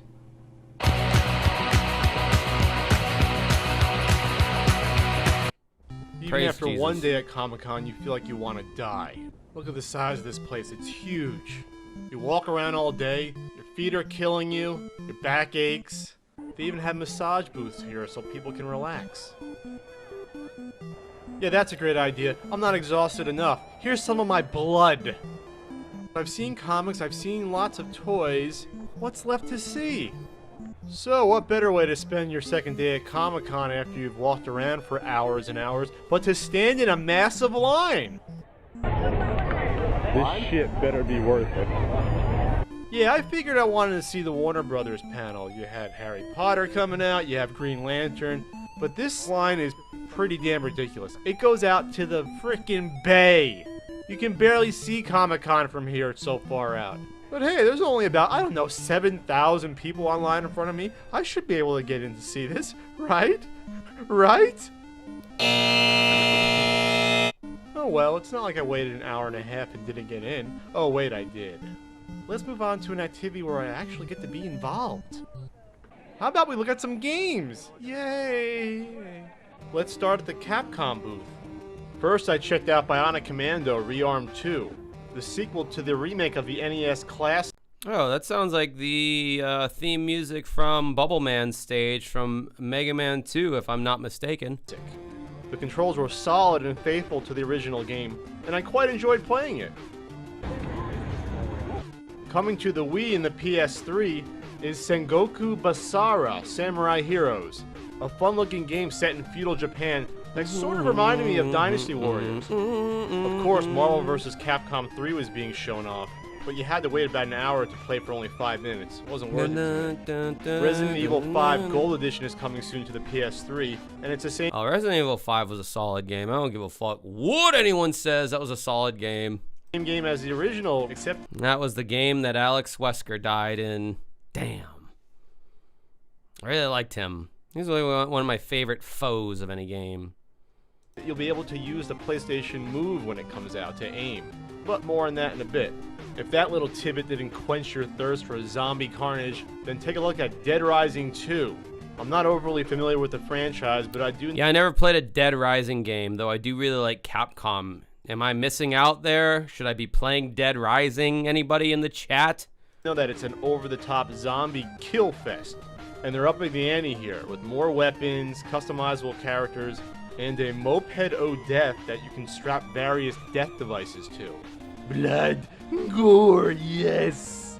There wasn't any juicy info regarding Mega Man Universe. They were just showing off the same teaser video. But they did have these cool clay models that I assume were used in the making of it. So that was pretty disappointing. But I did pick up this sweet foam Mega Buster. Pew! Pew! What's wrong with Resident Evil 5? Aside from the fact that you have a fucking partner with you the whole damn time, which that kind of sucks. But then they did the same thing with Resident Evil 6. Then they course corrected with Resident Evil 7. I don't know who's going to sit here and tell me Resident Evil 7 was a bad game. Or 8 for that matter. Capcom fucked up with 5 and 6, but they got it back on course with the Resident Evil games. I can't wait for fucking Resident Evil 9. The most perplexing part of Capcom's booth were their mobile games coming out for the iPod Touch and the iPhone. 1942 First Strike was sort of okay, although your finger moving your plane would often cover the screen and make it hard to play. But when I saw Street Fighter 4, I was flabbergasted, in both a good and bad way. The graphics on this were amazing. They rivaled the real game on the PS3 and the Xbox 360. But play control-wise, it was atrocious. I'm sorry, but you need a real joystick or control pad to play a fighting game, which requires precise, very fine-tuned movements. A touchpad just does not work. In recognition of this, Capcom threw in a special move button because they realized it'd be impossible to pull off a lot of these moves on a touchpad. And I can't imagine trying to play Ghosts and Goblins on this. People are going to be throwing their iPhones out the window in frustration. Oh, fuck. Oh, my God. I think that was back when Capcom released the Mega Man games onto iOS. Yeah, I made a whole video about that. Oh, God, those games, horrible. Horrible idea to make a game where, like, precision controls are on a flat glass surface where there's no tactile response except for a slight vibration. No, you need buttons for that, my friend. I'm sorry, you just do. If you don't have buttons, then those games go to shit. I don't know about Ghosts and Goblins, but like they released all the Mega Man games. It was just they were yeah, it was bad. That didn't work. That experiment didn't work with Mega Man. I decided it was time to take a break from video games for a while and check out another panel. This one of the great author Ray Bradbury. Ray's written some of the greatest sci-fi and fantasy novels of the 20th century, including Fahrenheit 451 and The Martian Chronicles. Ray was great. He was talking about how we should get back to space exploration, get to Mars. He was getting political for a bit, saying we have to get rid of big government. And he even recapped a story about how he banged Bo Derek, one of the hottest women of the 70s. Mr. Bradbury? I said, yes. She said, I love you. I said, who are you? She said, my name is Bo Derek. She said, Mr. Bradbury, will you travel on the train with me? I said, yep. He's a chick magnet. What other author has videos like this made for him?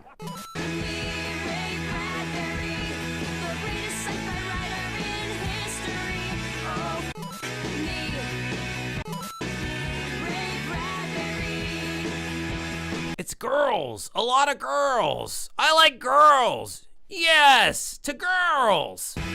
After the coolness that was Ray Bradbury, I decided to check out the Microsoft booth. I checked out Battle Block Theater, which is a cutesy platform Smash Brothers type game. It looked pretty fun.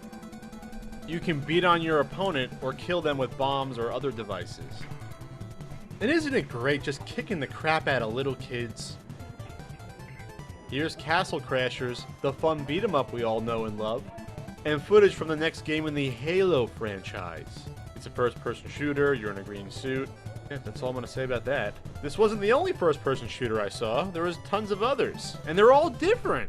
Here's Killzone 3, where you shoot guys in the face. Gears of War 3, where you shoot orcs in the face. I don't give a fuck about Gears of War. Never did. Never have, never did, never could, never would. XCOM, where you shoot aliens in the face. And Red Faction Armageddon. Kidding aside, this is a game I'm actually looking forward to. I was a big fan of the original game. That's funny that Pat acts like he actually cares about like any games that came out after like 1995. I think that was the last year that NES stopped making games. That's funny that it's cute that he's making an attempt. He's not going to play any of these games and didn't. I guarantee you. I bet you money Pat did not play a single one of these fucking games when they actually came out. Like, in fact, it was like a whole like thing on their podcast where Ian's like, the last modern game you played was like LA Noire, a game I've barely heard of.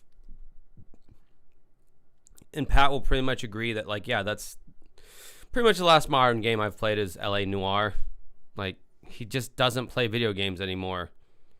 At all, like, period. Or maybe I'm just saying that because they had this cool as hell suit of armor on display.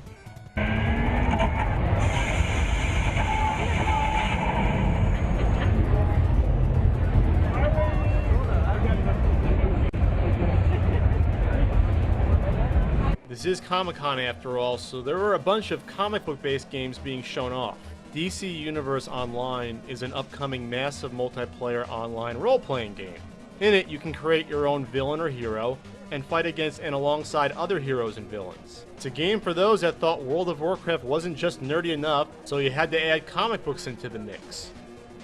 Hey, there's that girl from the Peanuts panel again. A little more interesting to me was the DC game coming out on the Wii. Here's a level that's similar to a Smash Brothers type fighter. The controls were responsive, and I really like the cartoon-style graphics. And how cool is it that you can use the Green Lantern to drop a piano on someone? The Marvel Universe has a couple of new games coming out as well. There's a Thor game in development based upon the upcoming movie. Hopefully it doesn't suck like the Iron Man games do. And oh my god, this is an old-ass video. Jesus, I saw that Thor movie.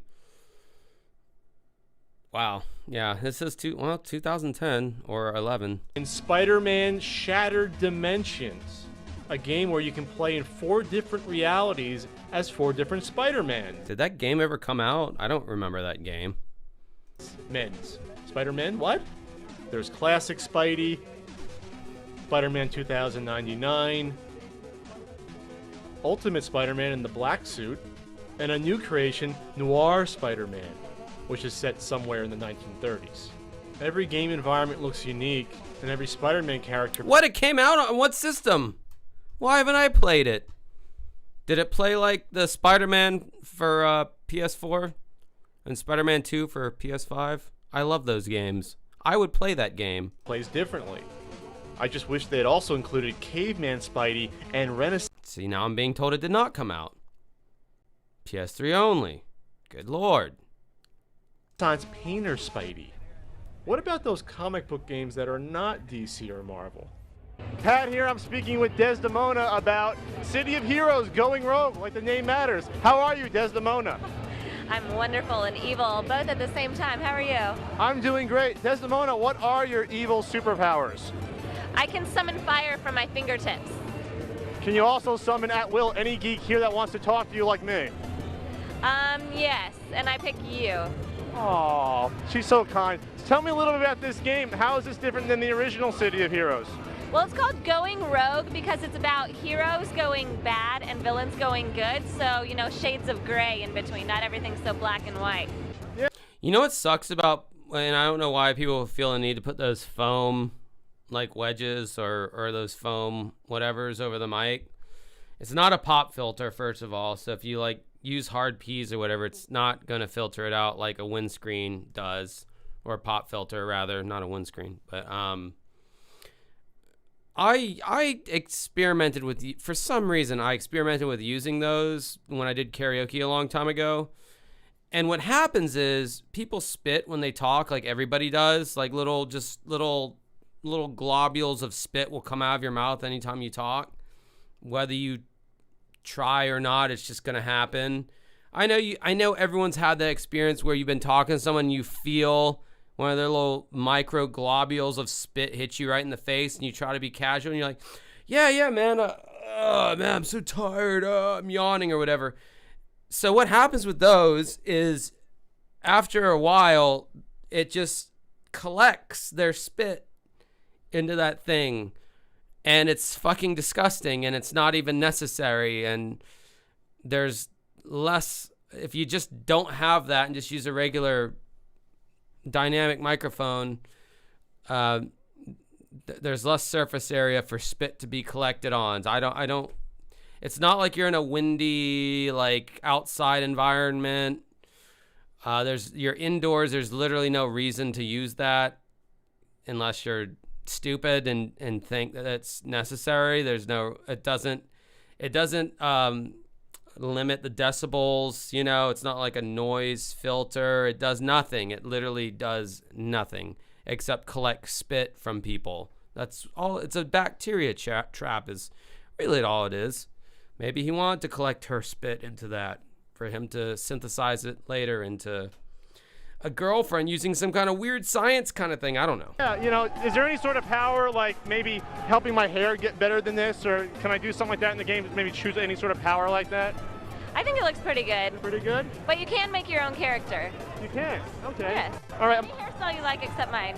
Except yours? Signature. It's a signature, the straight hair look? Yes. Okay. So going rogue, do you have the ability to choose either a villain this time or a hero? Yes, or somewhere in between, like maybe a hero that makes some poor choices sometimes. Did you think you made a poor choice talking to me? To you? Yes. Not at all. Oh. Well, thank you, Desdemona. You've been very kind. You're very pretty. I'm sweating here talking to you. Which is what every single nerd said to her 100 times before that day. Pat, you just made yourself out to look like every other nerdy incel who's talked to this chick. The game is... Good job. City of Heroes, thank you. Sure, she was very impressed by you. It doesn't matter. No one's going to remember the name. That guy loves you too. This is Pat signing off. No, focus here. Okay. Bye.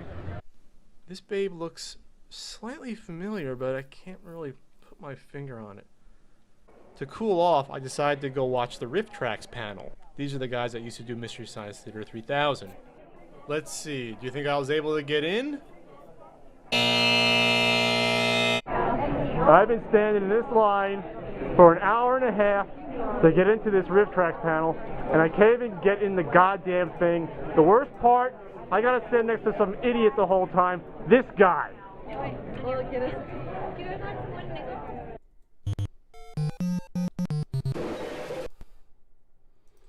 Well, I guess we got to watch part 3 and finish it off with a happy ending there, right?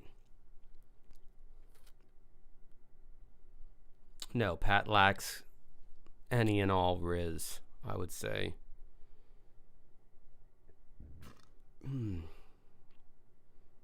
Any riz that would translate into actually sealing any kind of deal. He might have some good banter to make them giggle and be like, "Oh yeah, you're just another nerd here at this con," but he can't bring it home. He can't be like, "Yeah, I know all this shit's lame. What do you say we grab a drink after this?" or something. I don't fucking know. Yeah, I know all this. I know you don't really care as much about this shit as you're acting like you do, because you kind of have to, because this is your whole gig. So let me get to know the real you after this about over at the such and such place, wherever they fucking went. Not saying that Josh knows the exact way to bring home the bacon, but the bacon has been brought home for me historically in the past, so I know I have the capability to do it in the future. Just has to be the right person, I guess. Desdemona. Ready? We already saw her. Oh, okay. Affirmative. You know, I've always wanted to be a GoDaddy. GoDaddy,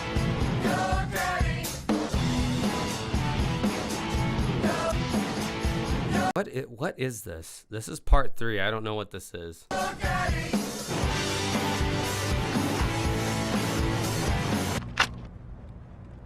Have a good day. Holy shit. Was that like an old sponsor that he like tried to edit out of the video or something because they're not sponsoring him anymore? Now it was time for the Sony booth. I started with the cutesy Sony games, Little Big Planet 2, and this cute little castle adventure. Oh, look at the little guy, the blood, his head goes flying up. Oh, it's so cute. Then I checked out Patapon 3 for the PSP. Now look at this. It's a handheld game where you use Oh, you just said PSP. Metal Jesus is going to manifest any time now and be like, "Hey guys, Metal Jesus here. I know this is a weird video for me to make. I know not a lot of people know about the PSP. I just happen to love it. My friend Pat brought it up, so now I'm here, and I would like to show you the videos that, video games that were a little overlooked, and by a little, I mean probably a lot, because not a lot of people bought it, but I just love this system, so check it out." Rhythm to get through the levels. I've never heard of this before. But what boggled the mind was the PlayStation Move. Strap in, everyone.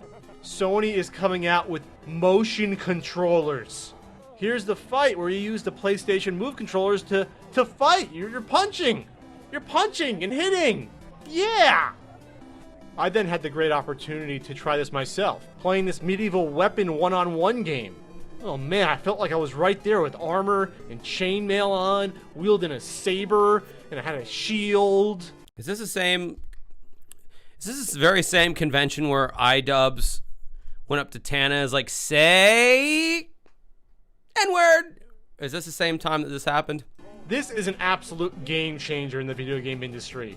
Sony is really ahead of the curve here with this idea, and I'm not sure why didn't anyone think of this before? Next up was the Nintendo booth, but there were no real highlights. They were only showing off Dragon Quest IX and Metroid Other M. There wasn't even a 3DS to play. So back outside to try to get into Hall H for the Marvel presentation of Thor and Captain America. I've already waited in line for about 3 hours today. I've missed 2 panels. Please, can I get into this third one? When I look back years from now, and I remember Comic-Con 2010, this is what I'm going to remember. Gotcha. Lots of strangers that I don't know or care about, and just standing in long-ass lines. I'm here trying to get into the Thor and Captain America panel. Believe it or not, someone got stabbed in the eye. Hopefully it was just a Sharpie marker, not with a quill. But yeah, someone got stabbed, so we're not getting in right now. I don't know when we're getting in. I don't know if I want to go home. I'm hungry, I'm tired, I'm irritated. This kid's pissed me off. That guy smells. So I just want to get in there, see something for a couple minutes, have fun, and go home. Oh, for God's sake, I'm sticking to games. Clone Wars Adventures, a Star Wars strategy game aimed at little kids. Way to hook them into the cult while they're young, George. MTV's Rock Band 3? I think I'll pass. Transformers War for Cybertron looks good. You know why? Because it has nothing to do with the movies. Splatterhouse, the granddaddy of all horror games. Never mind the fact that Rick is wearing cut-off denim shorts. This is going to rule. Can it be? Bonk? Could my second favorite system be making a comeback? I'm here with Shane, who works at one of my favorite video game companies, Hudson Soft. Shane, I came over, I saw Bonk, Brink of Extinction here. What was the impetus for bringing back Bonk? Well, we've already brought back a few of our TurboGrafx titles before. Military Madness came out. Splatterhouse is what you could describe what my toilet bowl looks like whenever I have a diarrhea moment, which is at least once a week. So there's that random fact for you. Out last year, so a big hit for the strategy fans. But we kind of felt Bonk was time. Xbox Live Arcade, PlayStation Network, WiiWare gives us a really good platform to bring back some of the old favorites. As we know, TurboGrafx 16 wasn't the most popular system when it came out. I had it, I loved it, but unfortunately a lot of people had Genesis, Super Nintendo. So what are your plans to get them out there, to get them so people know about them? Putting a sizable marketing plan, hinging on the fact that Bonk is back, and he was a force to be reckoned with. Hey, there's a lot of 2D platformers coming back. What will separate Bonk, Brink of Extinction from all the others out there?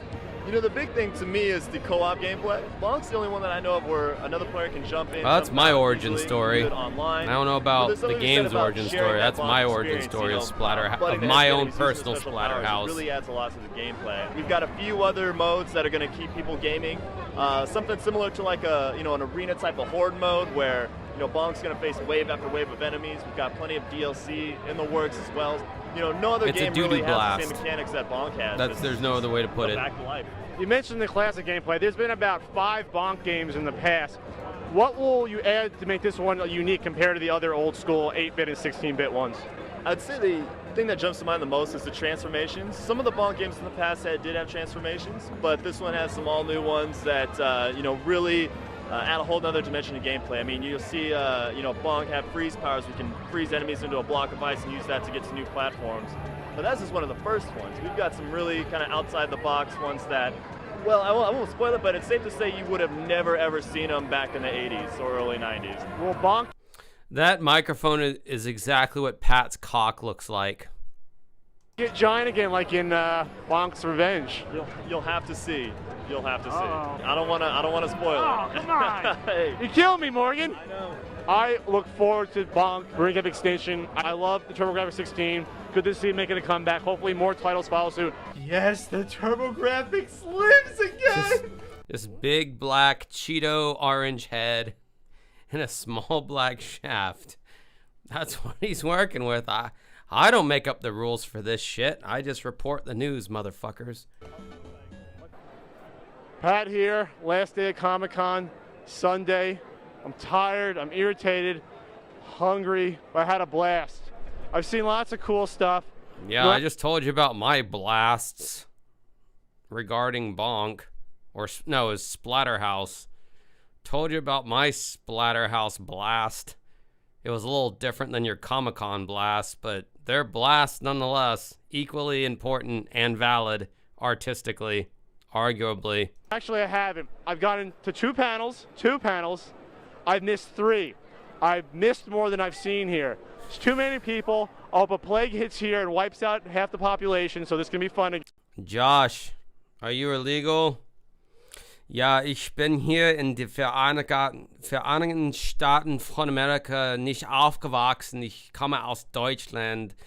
Ich bin nicht von hier. Again, but it's really cool though. Got lots of nice back issue comics from the 60s.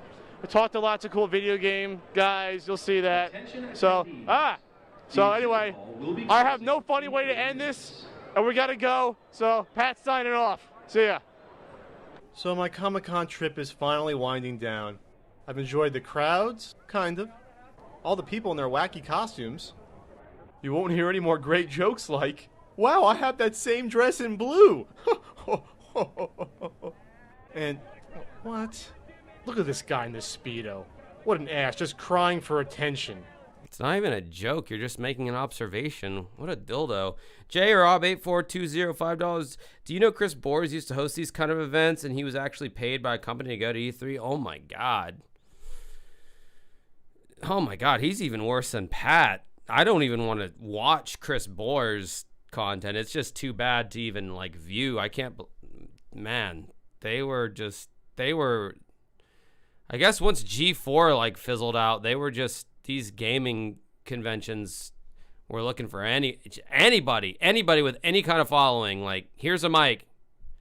Please ask people random shit at our, bring attention to our conventions because we think you have a following. It doesn't matter who.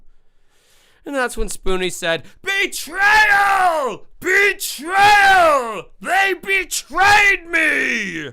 And they're like, "Oh, let's not do that anymore." Seriously, some people are just ridiculous.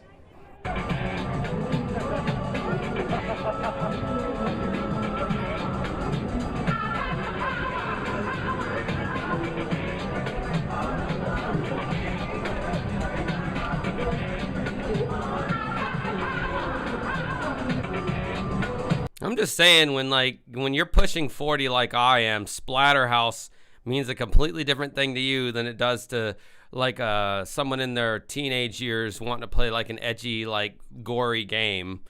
It takes on a whole different meaning when you have been a heavy alcohol user for many years and you eat anything that has the least amount of spice to it. Splatterhouse, just, I'm telling you, takes on a whole new definition. And it's a lot. I would say it's just as exciting in the pure definition of excitement. I wouldn't say it's enjoyable, though. J-Rob again, chiming back in. All or most of that E3 content was pulled from his page, but a guy reported a lot of it. It's from this era, too. Should check it out sometime. Reported it? Like, how so? What happened? Oh, we got my old co-host, Mike, OCP Communications. We hosted a podcast together for like 6 solid years of Unsolved Mysteries content. It's still up on anywhere you find podcasts, Uncovering Unexplained Mysteries. He says, speaking of ridiculous people, anyone see what the ShamWow guy is doing nowadays? He made a cringe music video recently called Woke Busters. Oh, that sounds like something I might need to show right now.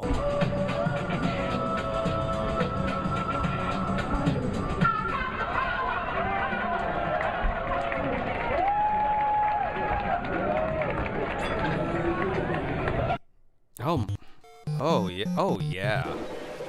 This looks great. I'm missing something. What happened to my necklace? Mike coming in clutch with the entertaining material.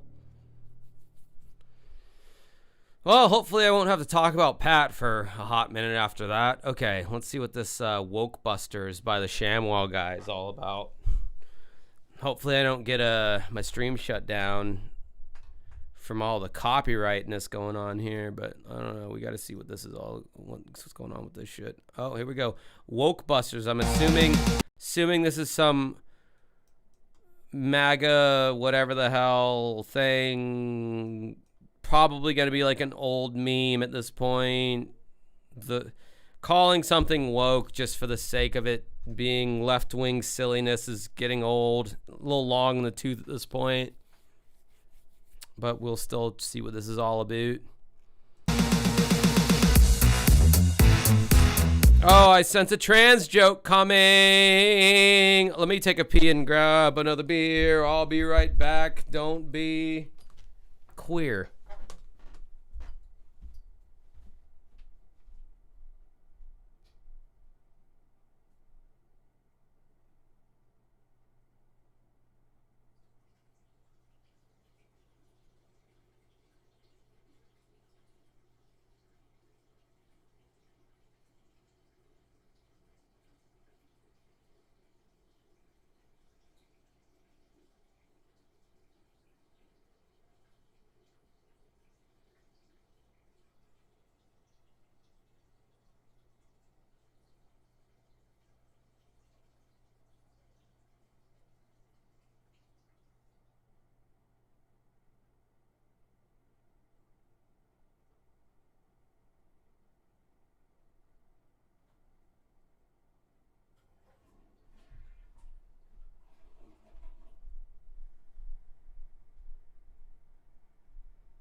I don't know. All right.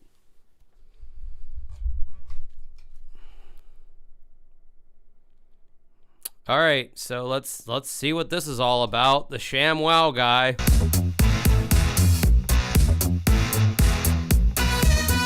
Whoa, Busters! Is there something creepy looking at your pee-pee? Who are you gonna call? Whoa, Busters! Transmission light comes on, does check for a dawn. Who are you gonna call? Whoa, Busters!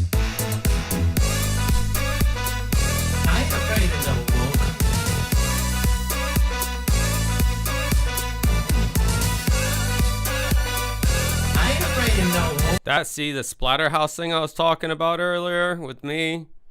Looks something like that. I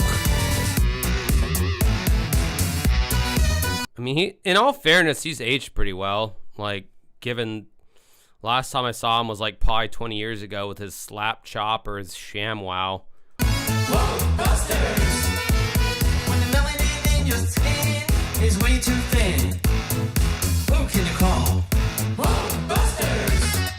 When the senses all need an overhaul, who are you gonna call? Whoa, Busters!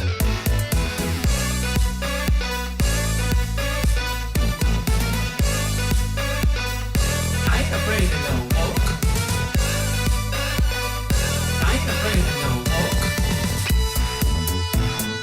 Who are you gonna call? Whoa, Busters! You wanna be true, but she's claiming me too. Who are you gonna call? Whoa, Busters! And they canceling you, but you're anti-Jew. Who are you gonna call?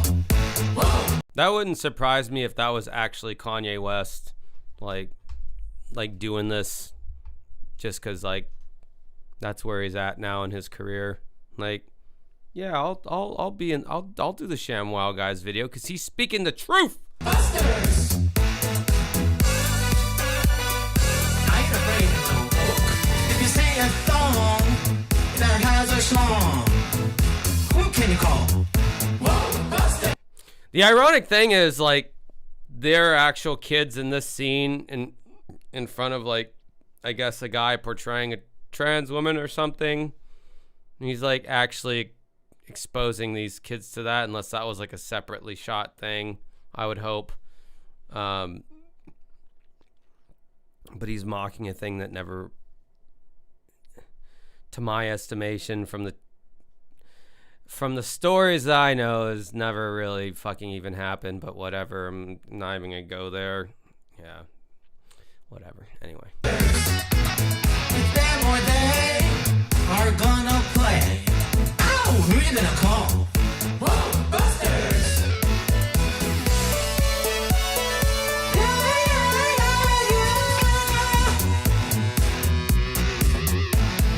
Who are you gonna call? Whoa, Busters! When you're growing up a man, but they got a different plan, who can you call? Whoa, Busters! Oh my god. So boomer coded, it's not even funny. When you realize you're a schmuck, you're a sailing duck. Next up, we're snip and talk. Whoa, Busters!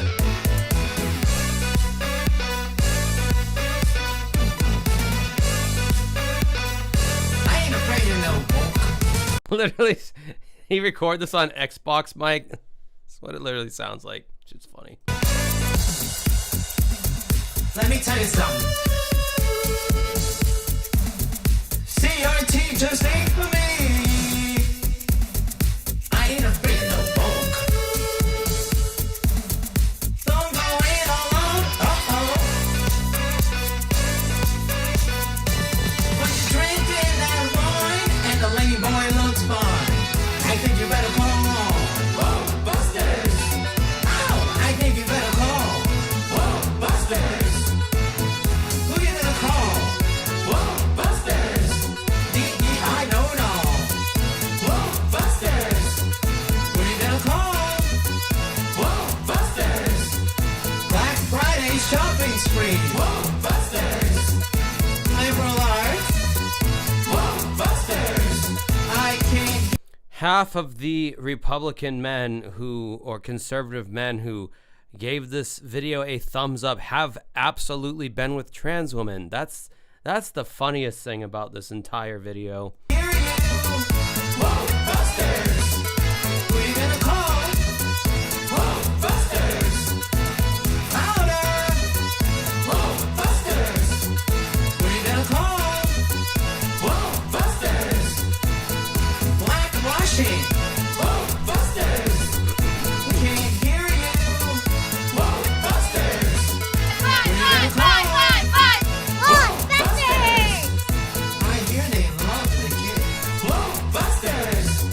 Subscribe and like the Share My Guy Show. The RNC crashes Grinder every time it comes to town for a reason. Vince absolutely has a profile. Thank you for that, Mike. Mike getting edgy. Mike was always like the less edgy one when we did our podcast. I would say some edgy shit, and Mike's like, you should probably edit that out.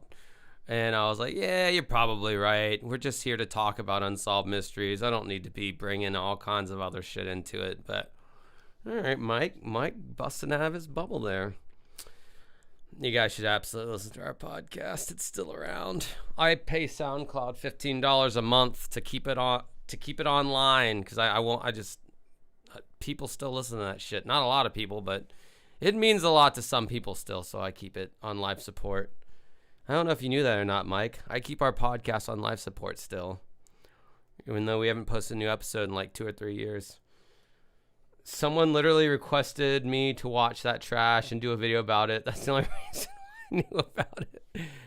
What, did you upload it to your channel, Mike, or was it on your Patreon? I wouldn't blame you if you just had it on your Patreon.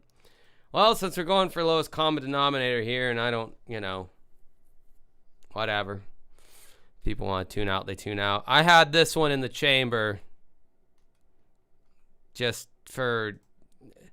in case we sunk to lowest common denominator. And hello, everybody. Welcome back to the podcast. So we got Today's here. guest, we have Boogie2988. Please welcome in. You can come in now. Please sit in the middle. For today's co-host, please welcome Vara Flooring. Welcome in, Vara Flooring. Nice to meet you. Thanks for coming. Yeah, man. Nice to be here. This is different. Different from your normal shows, I guess? Yeah, I'm kind of used to like studios and stuff, set dressing and stuff like that. This is different. Yeah, so just to give a little context, I actually and Vara Flooring came out to Arkansas to interview Boogie. And in case anybody doesn't know you, can you just pull the mic a little close to yourself and introduce yourself? Also, firstly, congratulations on becoming a millionaire. Thanks. I'm no longer a millionaire. Congratulations, regardless. I don't know if it was Disneyland or hookers, but it was some got me. You were a millionaire at some point, right? Yeah. Congrats. Nice to meet. You're who? Vara Flooring. Viral Florin? Yeah. What's he viral for? He makes floors viral. He does flooring. That's my manager, by the way, and the co-host for the episode. Okay. Did you want to maybe you get closer if you wanted, or you could come, around, or just make sure you have the mic close to you while you're talking. All right. Stuff, yeah. Okay. All right. Yeah. And introduce yourself in case anybody doesn't know you. Yeah. I'm old school YouTuber Boogie2988. You might know me from my Francis sketches back in the day. Kind of famous for liking Mountain Dew and being fat. Or you might know me for other infamous reasons like gambling away all my money on crypto or faking cancer. Let me ask you a question. Are you trying to lose weight to become healthier? Yeah. I used to be about... Does he still have the liar tattoo on his face? Or did he get that removed? Or was that even real to begin with? I feel like it was real. 600 pounds. I like how he has a low-cal shirt. And yet he had that meltdown. Everyone was like, oh, I don't know why you keep playing that Boogie meltdown on the low-cal thing. Because I don't believe it was real. And I'd be surprised if this was even real. That liar thing was never real? Oh, it's fake? Wow, what a surprise. We got it removed. All right. Well, there's no consensus on the tattoo thing, so we'll just keep. And now I'm down to 335, so I've lost like a couple hundred. I've lost a couple of you at this point. What's the point if you'll be dead from cancer soon anyway? So the cancer's not exactly cancer. Oh, what is it? It's a blood disorder, more of a blood disorder kind Right. of thing. So I was kind of confused. How do you get those two confused? I'm an idiot. There's one called. So then you didn't fake it. You must have made a mistake on So actually. there's polycythemia, and then there's polycythemia vera. Right. And then I got told I have polycythemia, and then I Googled that, and I thought it was the other one. Oh, you thought you had cancer and nobody told the doctor had told you. My doctor told the doctor me. told you you don't. There's no reason to go online and say you do, and then you looked it up yourself and made the decision. And that- then I went to the doctor and I'm like, hey, so what's the deal? And he's like, well, we got to treat you for this shit. And I thought it was like super serious, right? Right. And like the cancer has like a 20-year prognosis anyway, but it mostly just comes down to the fact that I'm stupid. Right. And then I ran to the internet for pity points as soon as I Googled it. I was like, hey, everybody feels sorry for me because I'm a emotionally manipulative shithead. And are you an emotionally manipulative shithead? I'm You getting- saying that in and of itself is sort of manipulative. You're trying to come well, off as self-aware right now. I'm trying to get better. That's also like I mean. That's hard. It's I feel hard like to nothing. It's hard to determine with someone like you what's true and what's false. Yeah. Because when a manipulative guy says they're manipulative, that is manipulative. Right. As a general rule, you should never trust someone like me. That's probably. This is also manipulative. It is. Everything I say, Everything and you say do is dishonest. Will be either dishonest, have a goal. This is narcissism 101, right? Everything I say. I will say he's not as fat in this video as he has been. Like, I mean, he's like half the size as he used to be at one point. Like, Boogie would have taken up at least a third of this room previously. Now he's just like it's all loose skin at this point. Well, there's still a lot of fat in there, but if he got that loose skin cauterized off of his body, it wouldn't look pretty, but it would be something, I guess. Say or do will have like a goal behind it. It'll be manipulative. This is still in some manipulative. way. Now you're Yes, trying to of come off course. as self-aware Exactly. and agreeable, but the best thing You'd be The Andy Dick Matan episode was too hard to watch because I just hate Andy Dick at this point. Like, I thought Andy Dick was funny when I was like a kid. He had the Andy Dick show on MTV, and I liked In the Army Now with Pauly Shore and Andy Dick and whatever. But I can't. I'm done with Andy Dick at this point. Anytime Andy Dick gets punched in the face by a random person, I love it. I praise Allah in those moments. Honestly, I look towards fucking the West, and I praise Allah. you would seem more honest if you started arguing with me. If anything, that might be a better play for Oh, next actually, time. I'm not a narcissist then, motherfucker. How about that? What the hell?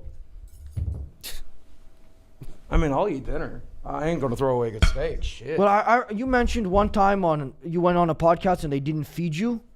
Yeah, Ethan Klein, man, 3 times. I tried to get him to take me to dinner 3 times. Wouldn't feed me. Well, a I just single didn't want to make the same mistake. Thank It's you. obvious that when somebody does a podcast, you need to feed them. I get hangry. Right. Yeah.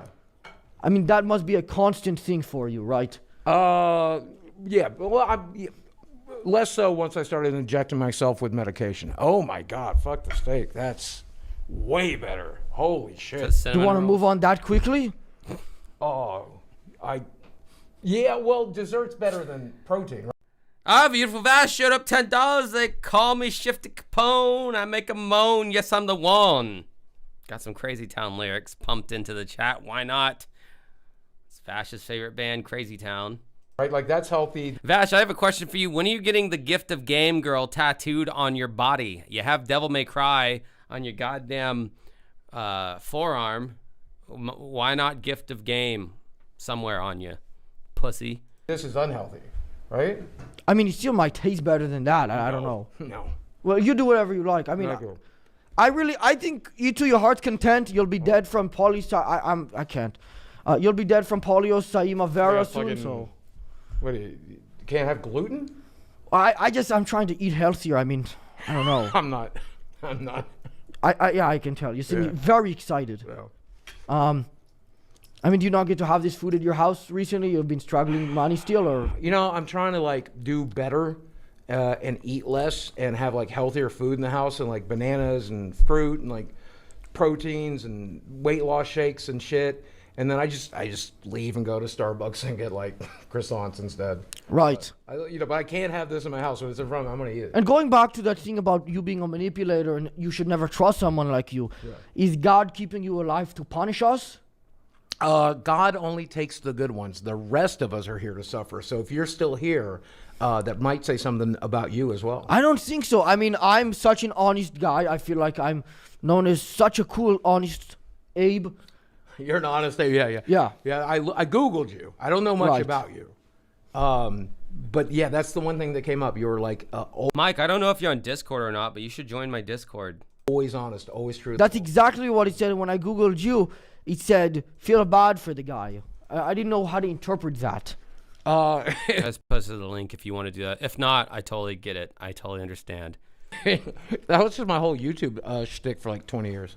It wasn't a shtick, though. That's what I'm trying to say. Well, it was and it wasn't. Like, it's like a disorder. I got on YouTube originally to like be the butt of the joke, right? Because I was like 600 pounds and fat and stupid. If you go back and watch my early videos, that's all it was. It's like me eating French fries and making fun of myself. Right. But then I made this draw my life video and it went mega viral. And I started getting all these like... Oh my God, I remember watching that draw my life video. And that was back when I still felt bad for Boogie. And I showed the draw my life video to my brother. My brother's like so like...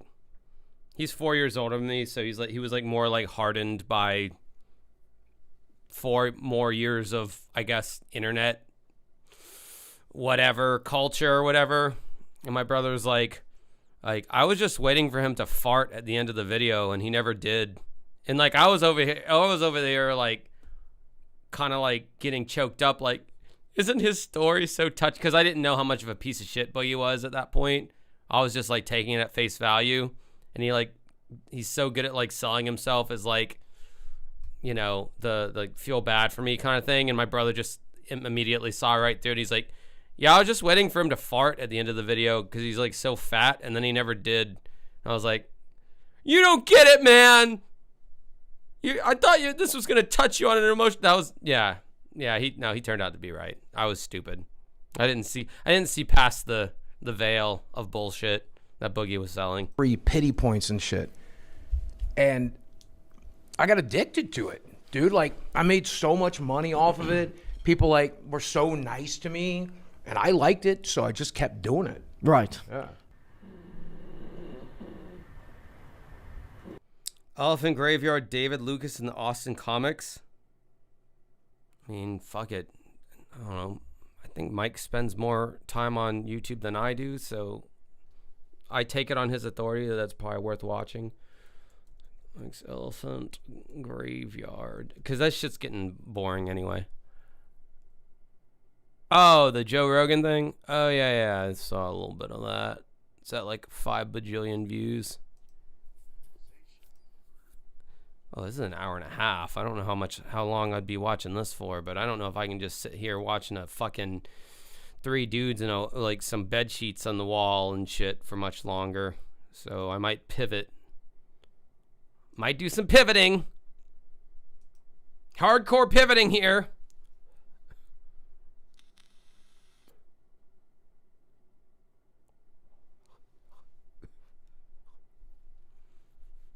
Awkward radio silence going on because I'm reading the things. Oh, Vash is subbed to not only Mike but Rambo Ralph for whatever. Dude, Vash has been watching my co-host channel this whole time. Holy crap. It's coming full circle. I know the pieces fit because I watched some fall away. Let me see if I can dig up an old promo for me and Mike's podcast teaser. Oh my God, it'd be so hard to find because it's unlisted, and I'd have to scroll through like a million videos. Yeah, that's not gonna happen. Whatever. I thought about it. Too many videos to scroll through. It's on there somewhere. But you have to really like Unsolved Mysteries to give a fuck about that, which I still really like Unsolved Mysteries, and remains one of my favorite shows of all time. That will never change.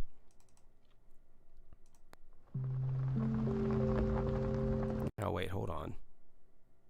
No, never mind. Well, all that comedy investigation into the rise of the comedy czar's hell world was exhausting. I had to get the hell out of there. So I've been out at my cabin just trying to think about something else for a change. Problem is, you know, there's no free will, and I don't really get to choose what to think about.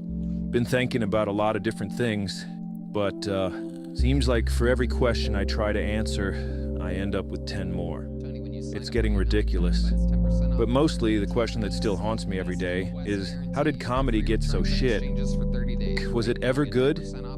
Why the hell do I even know who this guy is? And why for a moment... Who is that? Before my brain kicks in, does it seem normal that he's hanging out inside that sacred space at the center of the comedy universe? The comedy mothership green room. How hard we laugh in that green room, and it's the most fun. And the best thing about the green. I used to like Ron White back during the redneck comedy thing, blue collar comedy tour or whatever the hell it was. I used to think Ron White was like the funniest of the four of them because he was the least performative, I guess. Because Foxworthy had his whole, you might be a redneck, and then obviously you had fucking Larry the Cable Guy, which is completely unwatchable now, and Bill Engvall was the most mid. Like, I don't even know how he got on that fucking tour because he is, like, not funny at all. Ron White just seemed like a real one, man. And, yeah, now I don't know what the fuck. Room is how restrictive it is. Oh, yeah, I love restrictions. You know, that you just can't go in there. You know, you got to earn that spot in the treehouse, you know. And so anytime you open the door, you'll see, you know, some of the best comics alive. You know, that's our little space, man, and it is the greatest thing on earth. It's just impossible to make sense of anything going on here. And I can't help but feel like I must be living on another planet. I needed guidance. You know that our cerebral comedy guru, David Lucas, once told us that after his shows, we'd be thinking a lot. My jokes are very cerebral. So if you come to my show, I might say a lot of crazy shit, but on your drive home, you're gonna be thinking a lot. And his wisdom is kind of what sparked this whole investigation into the comedy world, but I knew I needed to start thinking even more. So I wanted to go out and see David's act, and hopefully start to try and put all these disordered puzzle pieces together, to understand what's really going on at the heart of it all. Now, there's a lot of great stages out there, but for me, my favorite venue in the entire world, hands down, is a legendary Massey Hall in Toronto. Its stage has been graced by the presence of the most iconic, influential, and beloved artists of multiple generations. Gordon Lightfoot, Oscar Peterson, Charlie Parker, Joni Mitchell, Neil Young, Patsy Cline, Bob Dylan, Ella Fitzgerald, Aretha Franklin, Rush. Now, I don't know who any of these people are, but my dad says they're very important. I even saw my first ever stand-up comedy show there, Jerry Seinfeld, when I was just a wee lad. It's the oldest and most iconic venue in Canada, and performing there has long been considered a landmark event in one's career. And finally, in 2025, the strength of her stage's mythical hardwood planks would truly be put to the test, as the Killers of Kill Tony, including massive comedy success David Lucas, I'll put my hand in my ass and make you smell it. would be taking the stage for what promised to be a wonderful comedy event. So I watched the show. When it was over, you know what? He was right. I was thinking a lot. I was thinking about how bizarre it was that these low-level, no offense, but subhuman cretins were able to perform at such a hallowed theater, wondering perhaps if I was the fool for giving the venue such reverence all these years. I pictured the ghosts of all my heroes standing on stage behind David, shaking their heads, not at David, but at themselves for being such fools, for thinking that making it to that iconic stage had meant something to them, that it meant something about their career, their art, and about the legacy they've left behind after they died. Poor Gord. I hated to see that. Seeing David's show only made me feel more confused about what the hell is going on with all this comedy stuff. And on that drive home, I really was thinking, why does everything that ever seemed good, like when I was a kid, now seems to be rapidly deteriorating into utter shit? And when I looked around at the other people in attendance at that show, evidently enjoying themselves, Why did it feel like I was in another dimension? I tried putting a comedy podcast on, but all of them were just interviews with like the CIA or the FBI or some other guy that works for the president. Steve Bannon, that fucking onion ring. I don't know what else it's called. I'll be right back. What the hell was actually going on here? I couldn't relax until I figured it out. In my quest for clarity, I even, and I'm ashamed to admit this, but I even went on the sacred pilgrimage to Comedy Mecca and visited the Comedy Spaceship down in Austin, Texas. I paid about $800 for a ticket. My ticket said something about a mandatory drink, but I'd lost the stub and couldn't remember how many I was dictated to have. The vibe in there was so tense, I thought I might get literally shot in the head if I did anything wrong, so I drank about 8 Negronis just to be safe. I went to find the washroom, and when I got there, to my dismay, I discovered that Joe, the comedy czar, had actually removed his own special from the Comedy Wall of Fame that he put up there. Maybe he just got embarrassed after we pointed it out, but I think it's the first sign that he knows his scheme is at risk of being exposed and he's begun to hide his tracks. But anyway, I watched the show. It was, fine, I guess, but, it really couldn't compare to the pleasure I experienced releasing those 8 Negronis into the toilet pipe. The armed guards at the door stole my phone and placed it in a locked bag, so I wasn't allowed to take any more photos, so I sat there drawing a picture of what I was witnessing on the free napkin that came with my Negronis.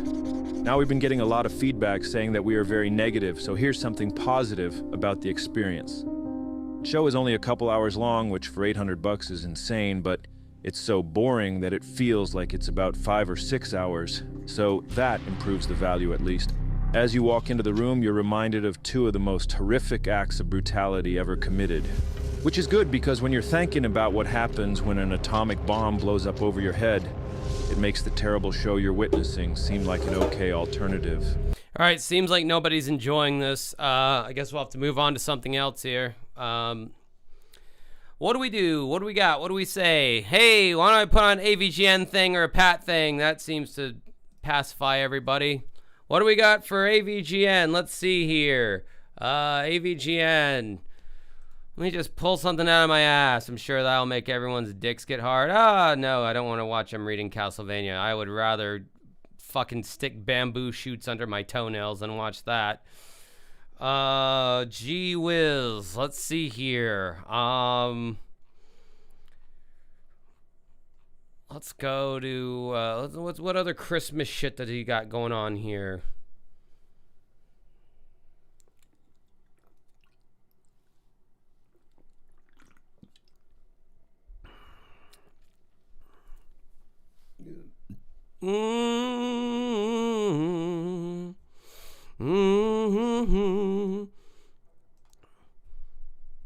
Oh, 12 days of Shitsmas?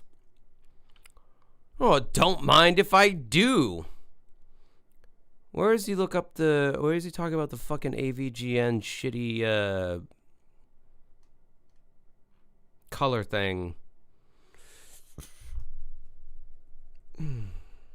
Or not the AVGN, the LJN color thing. There it is. I can feel me winning over the audience every moment that I click on this mouse to download this episode.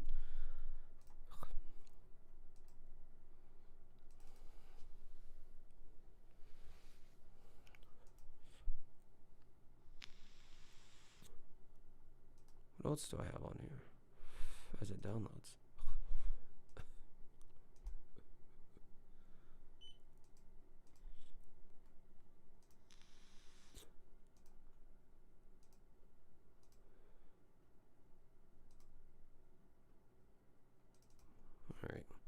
Mrs. Peterson, we're going to open that spine right up. Just relax for me. Take a deep breath for me. 3, 2, 1. Let it rip. Oh my, what is this? What is this? Nice and easy. The drum's rolling right along the lats here. Let me know if it feels too heavy. Good pressure. Keep it coming. I'm just going to rock the roller a little to open that low back up. Oh my gosh. Feels like it's pinching right here. And every time I turn to the left, it catches. Oh, no. All right, let me try something new real quick. How's that feel? ¿Lista, doñita? Solo vine por mi pierna. Oh, What is this? That's fucked up. Ya no me duele. My neck has just been killing me all week. Don't worry, ma'am. Let me take care of that for you. How's that feel? No. Still attached, I think. You're welcome. Whoa. Not again. This is the third time today. Oh my God, I am so sorry. It's fine. I'm sorry, guys. I was trying to pull up the AVG and I don't know what the fuck that was. Good night, nurse. What the hell was that? Gee whiz. What is... Okay, I think this is the right one. It's Free Sample Friday here at Pleasant Mart in Shelby, North Carolina, and today we got Pleasant Mart's new hemorrhoidal cream. It reduces hemorrhoid size and itch. Let's see what people have to say about it. Well, my wife got the worst case of hemorrhoids I ever seen. I'm talking a big old bugging fist-sized cluster of stink meat. So if this will help a lady thing, God bless, I tell you. Generally, I say if you's big women's, leave them booty grapes alone. I like all that extra stimulation on my meat whistle. Them old duty grapes feels nice. Free sample of what? For hemorrhoids? No thanks. I can get my cousin Scooter to pop 'em ass pimples like a birthday balloons with a needle for free. Ain't nobody need no thuggin' ass cream. Get the fuck out of the way! Oh, hell, leave them big red cluster alone. I call them things flavor savers. I just want to know if it's flavored for when I'm swirling the drain, you know what I mean? Oh, guys, I don't know how these keep I'm clicking on the wrong fucking shit. Like, I thought I had the fucking AVGen thing. All right, sorry. This should be. Y'all telling me I drove all the way here and y'all ain't got no fried chicken. Any specials? Oh. Give me 1 minute. Oh. I don't agree with that. I think someone is here to see you. Can I have mac and cheese, please? Sir, this is a Japanese restaurant. Oh, can I have it a mac and a cheese, Paris? Oh, no. What? That's fucked up. For ethnicity, are you 7-Eleven or 9-11? So, what do you do for a living? I'm a pirate. Oh, so you rob ships and stuff? No, I'm a pirate. I fry airplanes. Watch this. I know a cheat code to make us go down faster. I don't agree with any of that. What should we name him? Let's ask fate. Sounds like... Bing ding bang? I find you guilty on 8 counts of scamming. I sentence you to a 15-minute shower. No, Your Honor, please, I'm begging you. Anything but that. Dude, I don't know what any of that's about, but Jesus, I disavow it all. That's awful. Jesus Christ. Oh, so offensive. Anyway, I don't know about any of that, but that was not preloaded in the right way. That was some different server or some different assistant or something, some calculations, mathematics, and weird algorithms and stuff.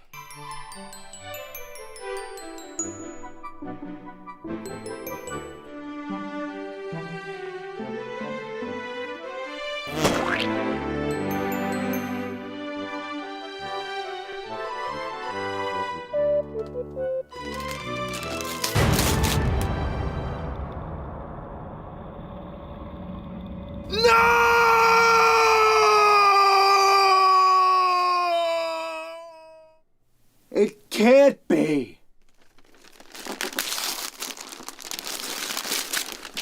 LJN made a video game console. It's bad enough they already monopolized the genre of shitty, dysfunctional video games, but now they make a whole fucking console. The biggest turd LJN ever shat.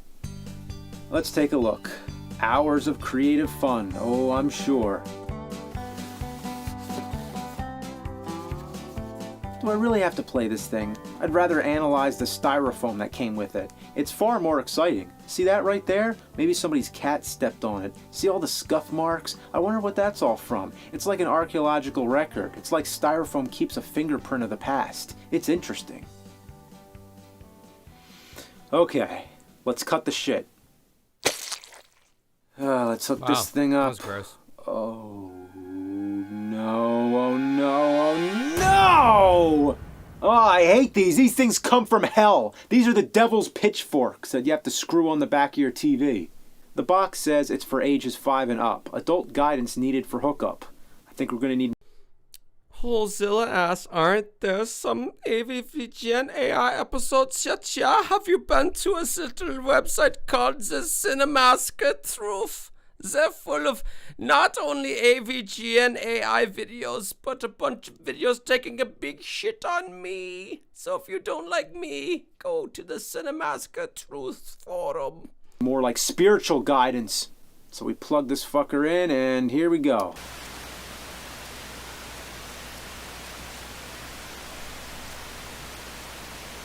Well, you have to admit, sure has a killer soundtrack. Yeah, next time you're having a conversation about best video game soundtracks, Mega Man, Castlevania, no, tell them about LJN video art. I can see it right now, like, how does that one go? I don't remember that. Oh, it goes like...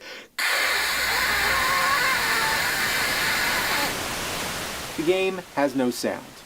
This is a unique specimen, not because it doesn't have sound, but because it outputs white noise. So technically it does. Now, normally I would ignore this question, but I know Mike is legitimately asking this because he's not a troll.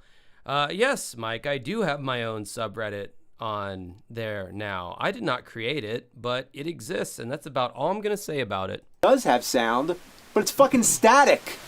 This kind of shit is the reason the mute button was invented.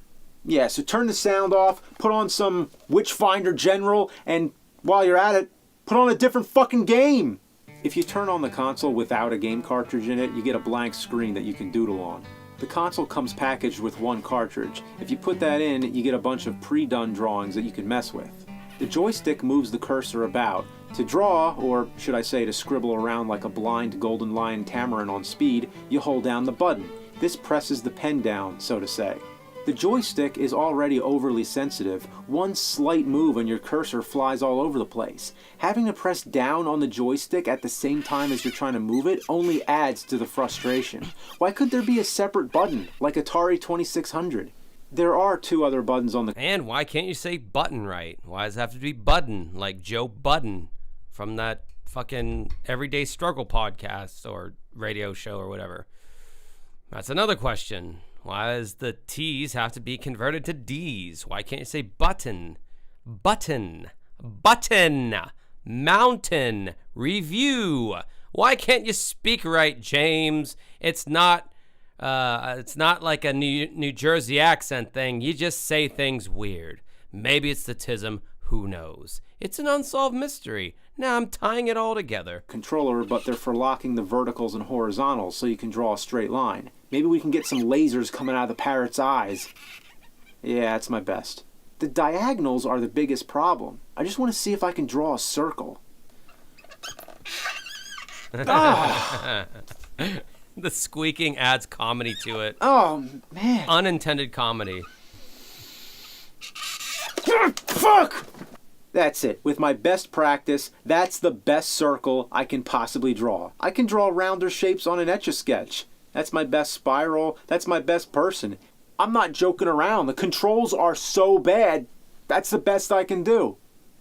Look at the family on the box. What could they possibly be so overjoyed about? Look, Mom. Yay, I drew a fucking line. Ugh. Can you even tell what I'm trying to do here? I'm trying to give the panda a bottle of beer. I can't even make a visual joke here. This game gives me nothing to work with. Let's try to color in the nose. I can't even land the cursor inside the nose. And when you're pressing down and rocking the joystick around like this, it squeaks. That's awful. This is worse than the static, and this you can't turn down. So, guess you gotta get some really strong... I can't help but to think like a little squirt of WD-40 in there would have literally solved that entire squeaking thing, and I doubt it would have damaged any of the circuits or anything. That's just me. I solve problems. Strong earmuffs. And just to add insult to injury, on the box, the panda is colored in perfectly. How can you market it as a coloring program when there isn't even a way to color anything in? Ugh. Should there be a paint bucket tool? That's the most basic thing. Why is there no paint bucket tool? Even Color a Dinosaur, which I thought was the worst coloring game ever made, even that had a paint bucket tool. This makes Color a Dinosaur look amazing. I've made better drawings as a kid in Microsoft Paint. Seriously, these are my actual drawings as a kid done in Microsoft. Oh, I believe you, James. Paint. Does LJN video art have any good aspects? Well, I guess you can change the color of the pen. You can change the color of the background. You can erase 1 pixel at a time. This is the worst thing ever. Etch-a-Sketch is better than this, and that doesn't even need electricity or forks to screw in your TV. You can give it the benefit of it being 1987 and one of the first of its kind. Later, there were games like Art Alive on the Sega Genesis, which was pretty cool, and Wacky Worlds Creativity Studio, which came with a mouse. But the one I have the most fond memories of is Mario Paint on Super NES. You can draw either freestyle or with a coloring book, with plenty of different pens, brushes, colors, and patterns to work with. But it wasn't just about what you can do, but more about the overall presentation of it. For example, they give you so many creative ways to erase the drawing. It's unnecessary, but it's cool. Even the save feature, which takes an insane amount of time just to save one shitty drawing, is still cool because you get that catchy beat to make the time fly by.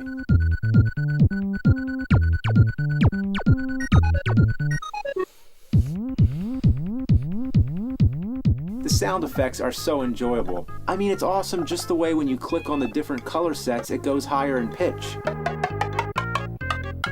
All that shit did appeal to me as a kid, those little effects that they put in there on Mario Paint. Not gonna lie. Although I will say I think the lasting game from Mario Paint is the Fly Swatter game. I think that's the one that you could go back to as like, that was a good game. Everything else, I don't know. Maybe the music program. Now that I understand the treble clef and music theory and shit, I could probably make a song on Mario Paint. Actually, that would be a fun thing for me to try to do. I should try to do that. Good night, Rhea. Rhea.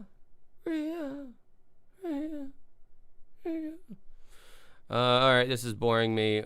I guess the next thing we're going to look at is a video that some brave soul or intrepid soul, whatever, uploaded of, because the Opie and Anthony fans out there are so dedicated. They somebody saved and archived when James Rolfe called into the Opie and Anthony show, because it's when he was first started blowing up or whatever.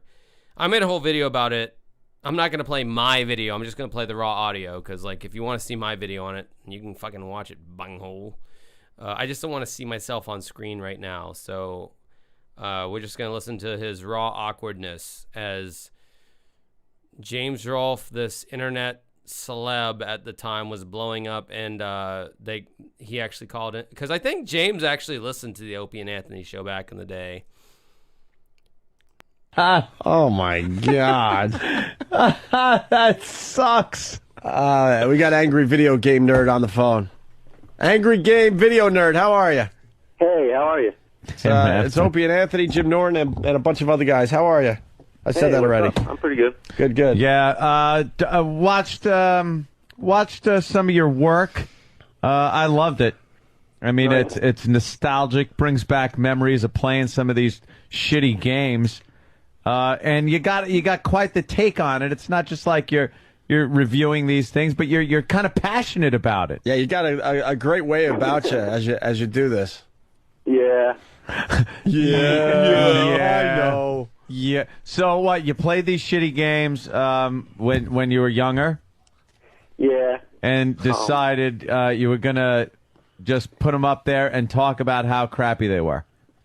Yeah, like the first one I did, it was just some little joke, and just some stupid thing I did, and I thought it was just funny. Like the whole joke was like, who would care about all these old games?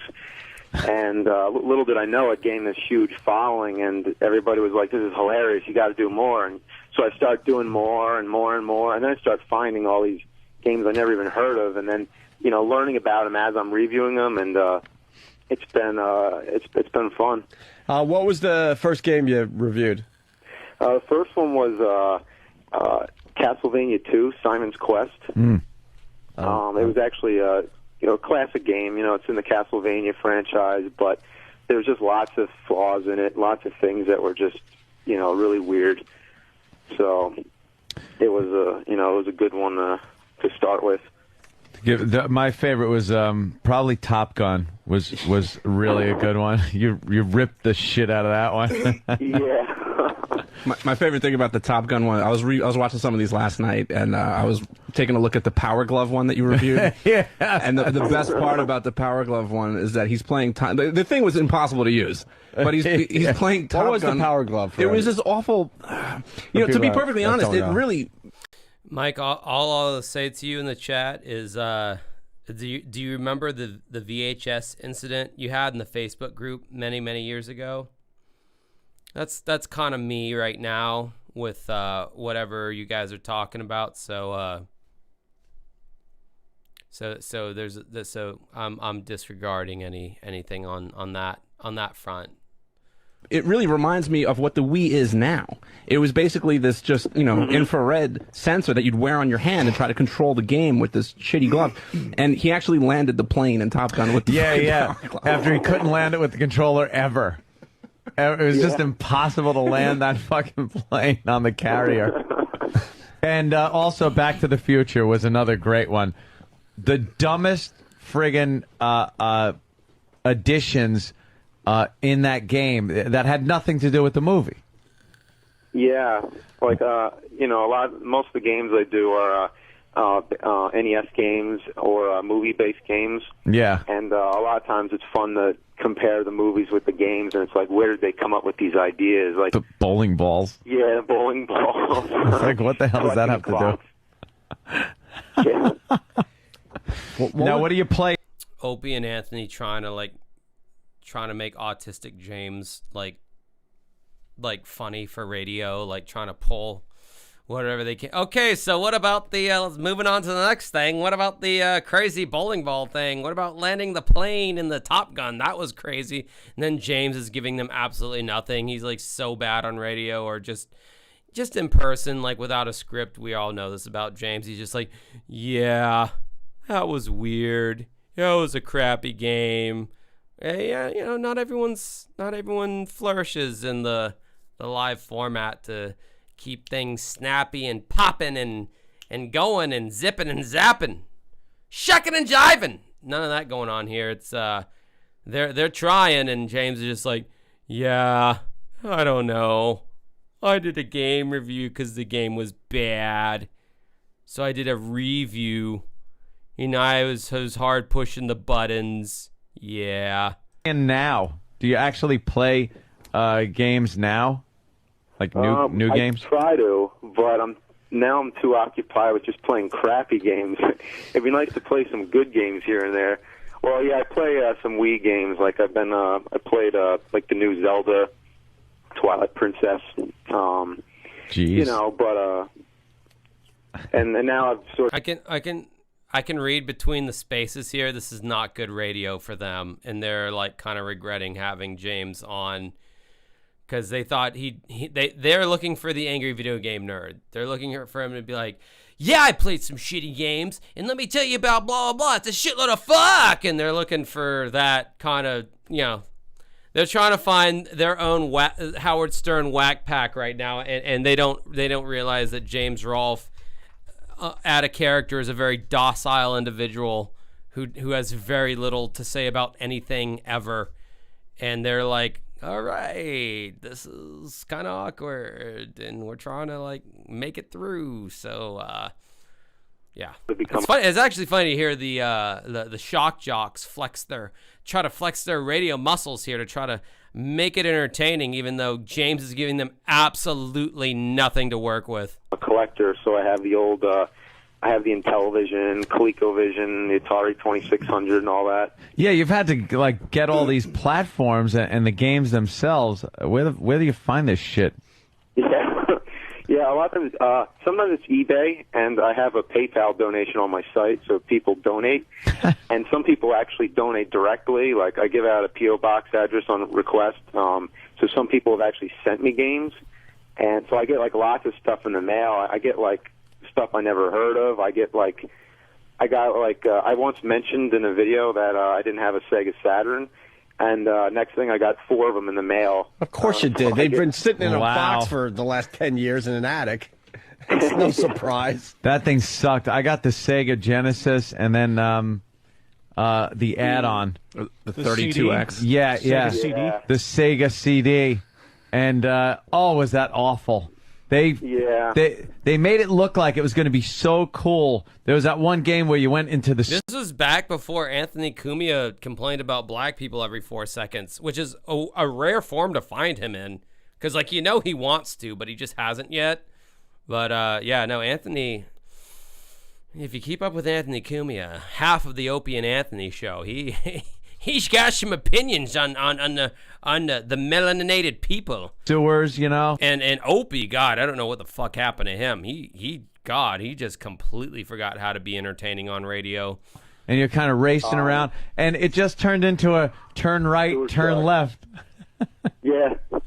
It's like pushed, when the arrows appear. Yeah, the arrows appeared, and you had to push the button near the arrow, and then it would turn into another what amounted to a cutscene. Yeah. Like another Dragon's Lair. Yeah, another Dragon's Lair. Exactly. Bullshit. I'm so nervous on their behalf with like such a horrible. I'm hitting my vape way more right now because I'm just like, it's making me nervous. I know it's they're waiting for them to end this segment so they can get on to something more entertaining because they know they're probably losing listenership this every second that James is talking on the phone. Shit. Hey, you've played a lot of these old video games by now. Which is the worst one so far? Oh, man. Well, my second review was Dr. Jekyll and Mr. Hyde. I think I still stand by that really is one of the worst games I've ever played. Because back then you don't really, take into account how bad they are. You just, you play them, and that's really all there was. But Dr. Jekyll and Mr. Hyde, I remember, even back then was bad. And if it was bad back then, it's bad. What was bad about it? Oh, God. I think that was stupid Opie that asked him for more details. Now he's going to go in depth, and their entire audience is going to be tuning out now mentally. It doesn't really make any sense, basically. You're just walking, and then all of a sudden lightning strikes, and you're dead. And that's it. That's pretty much the game. It's you put it in for 10 That was a fake Anthony laugh. seconds, and you're done. But what are you supposed to do? I've never really. I think there are explanations. Some people have actually found out what you're supposed to do, and you can read all about it. Yeah, on the internet. But back then, no one cared about what the games were about. They just wanted to pump out games, and they were awful. None of them really made much sense. Well, it was the cool factor that you could actually do this at home, so it didn't really matter. Yeah. They didn't really have to put a lot of thought into the actual game. Because remember, there's a lot of us out there that remember playing Pong and thinking that was the coolest thing ever. So, yeah. Well, it was for a little while. You go from Pong to some of these other games that had no point. They look cool as hell, and that's all that mattered. I like the franchises that are still out there, and you compare the two, Microsoft Flight Simulator. Oh, I had Microsoft Flight Simulator. I fucking love that game. I had the fucking Sidewinder control stick. It looks like I'm holding a dick right now, and I'm cradling the balls. Swear to God, I'm not. But I'm holding the base of the flight stick. Jesus Christ, it's sounding gayer the more I talk about it. And it was black and long, and you could move it with your hand and manipulate it in a bunch of ways, and it gave you a lot of pleasure. God, I can't get out of this bit. Jesus, I'm trying to give you a actual review of this thing, and just sounding really gay. Not that there's anything wrong with that. Oh, now I'm quoting hacky Seinfeld lines. That's how you know I'm just having flop sweat over here. Tertiary, not initial, not secondary, tertiary flop sweat. Because I'm listening to these guys, and then I'm watching them flop, and I'm flopping, and so much flopping. You think Boogie 298's in the house. Sorry. God, this has turned into fucking vaudeville at this point. The slapstick corniness of it all. It looks hysterical in its first generation. The frame rate was ridiculous. You'd go to turn the plane, and it wouldn't turn, so you'd keep the joystick over, and then you realize it's going to turn 5 seconds later, and you're upside down, and then you try to turn it back. Yeah, James never played computer games, so he's not going to know what you're talking about right now. And now you look now at the new flight simulator for Microsoft, and it's just the graphics are amazing. It looks photorealistic.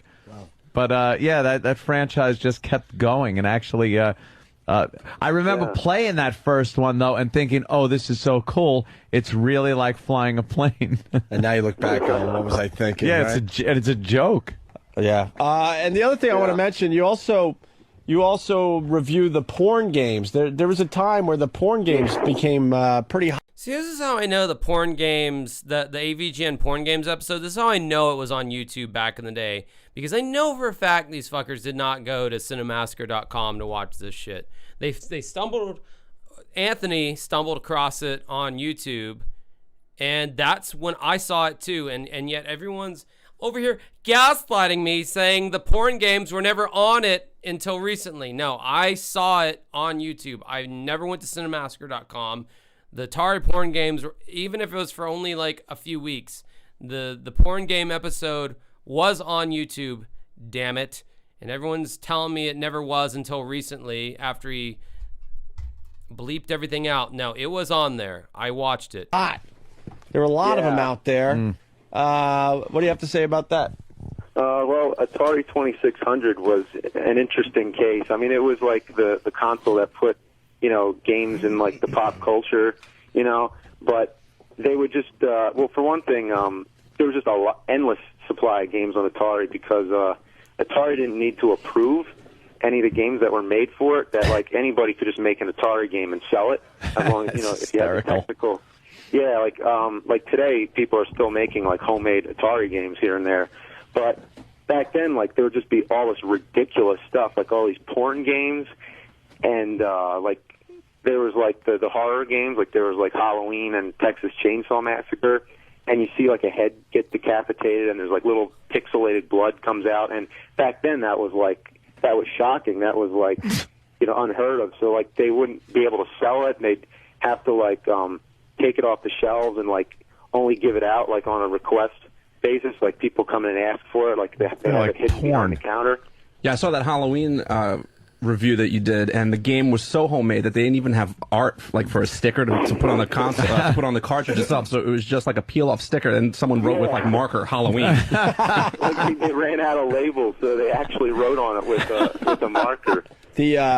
The funny one was what was it, the Indian raping, no, the cowboy Custer's oh yeah, Custer. you had to rape the Indian squaw, right? And there was sperm flying from the against sky the or cactus. something? Against a cactus, right? That one was hilarious. Yeah, the jizz eater one, I can't remember the name of it. Oh yeah, where you like beat him and eat him. Beat him and eat him, right? Yeah, it looks like jizz was shooting out. Yeah. And then there was the other version. Yeah, there was the other one where the whore was squirting titty milk off of the building. Oh, that's right. You had to avoid the titty milk. It was the same game with the gender reversed. Right. Yeah. And they were the most deceiving boxes ever, because on the outside of the box, it looked so. Oh, well, there you go. Opie and Anthony, a collection of 50 bombs. What's this? I don't know what that is. Well, whatever. All right. I don't know.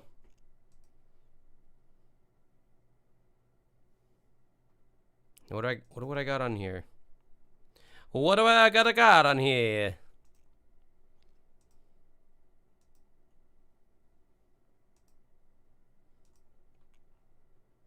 Yeah, it's just basically for the chat right now. I'm not live on a radio program. I don't have to always be entertaining. I'm looking for other things to watch.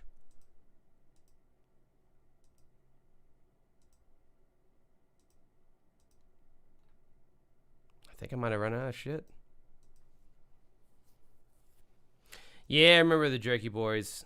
Jim Norton arguably kind of stole his Chip Chipperson a little bit from the Jerky Boys.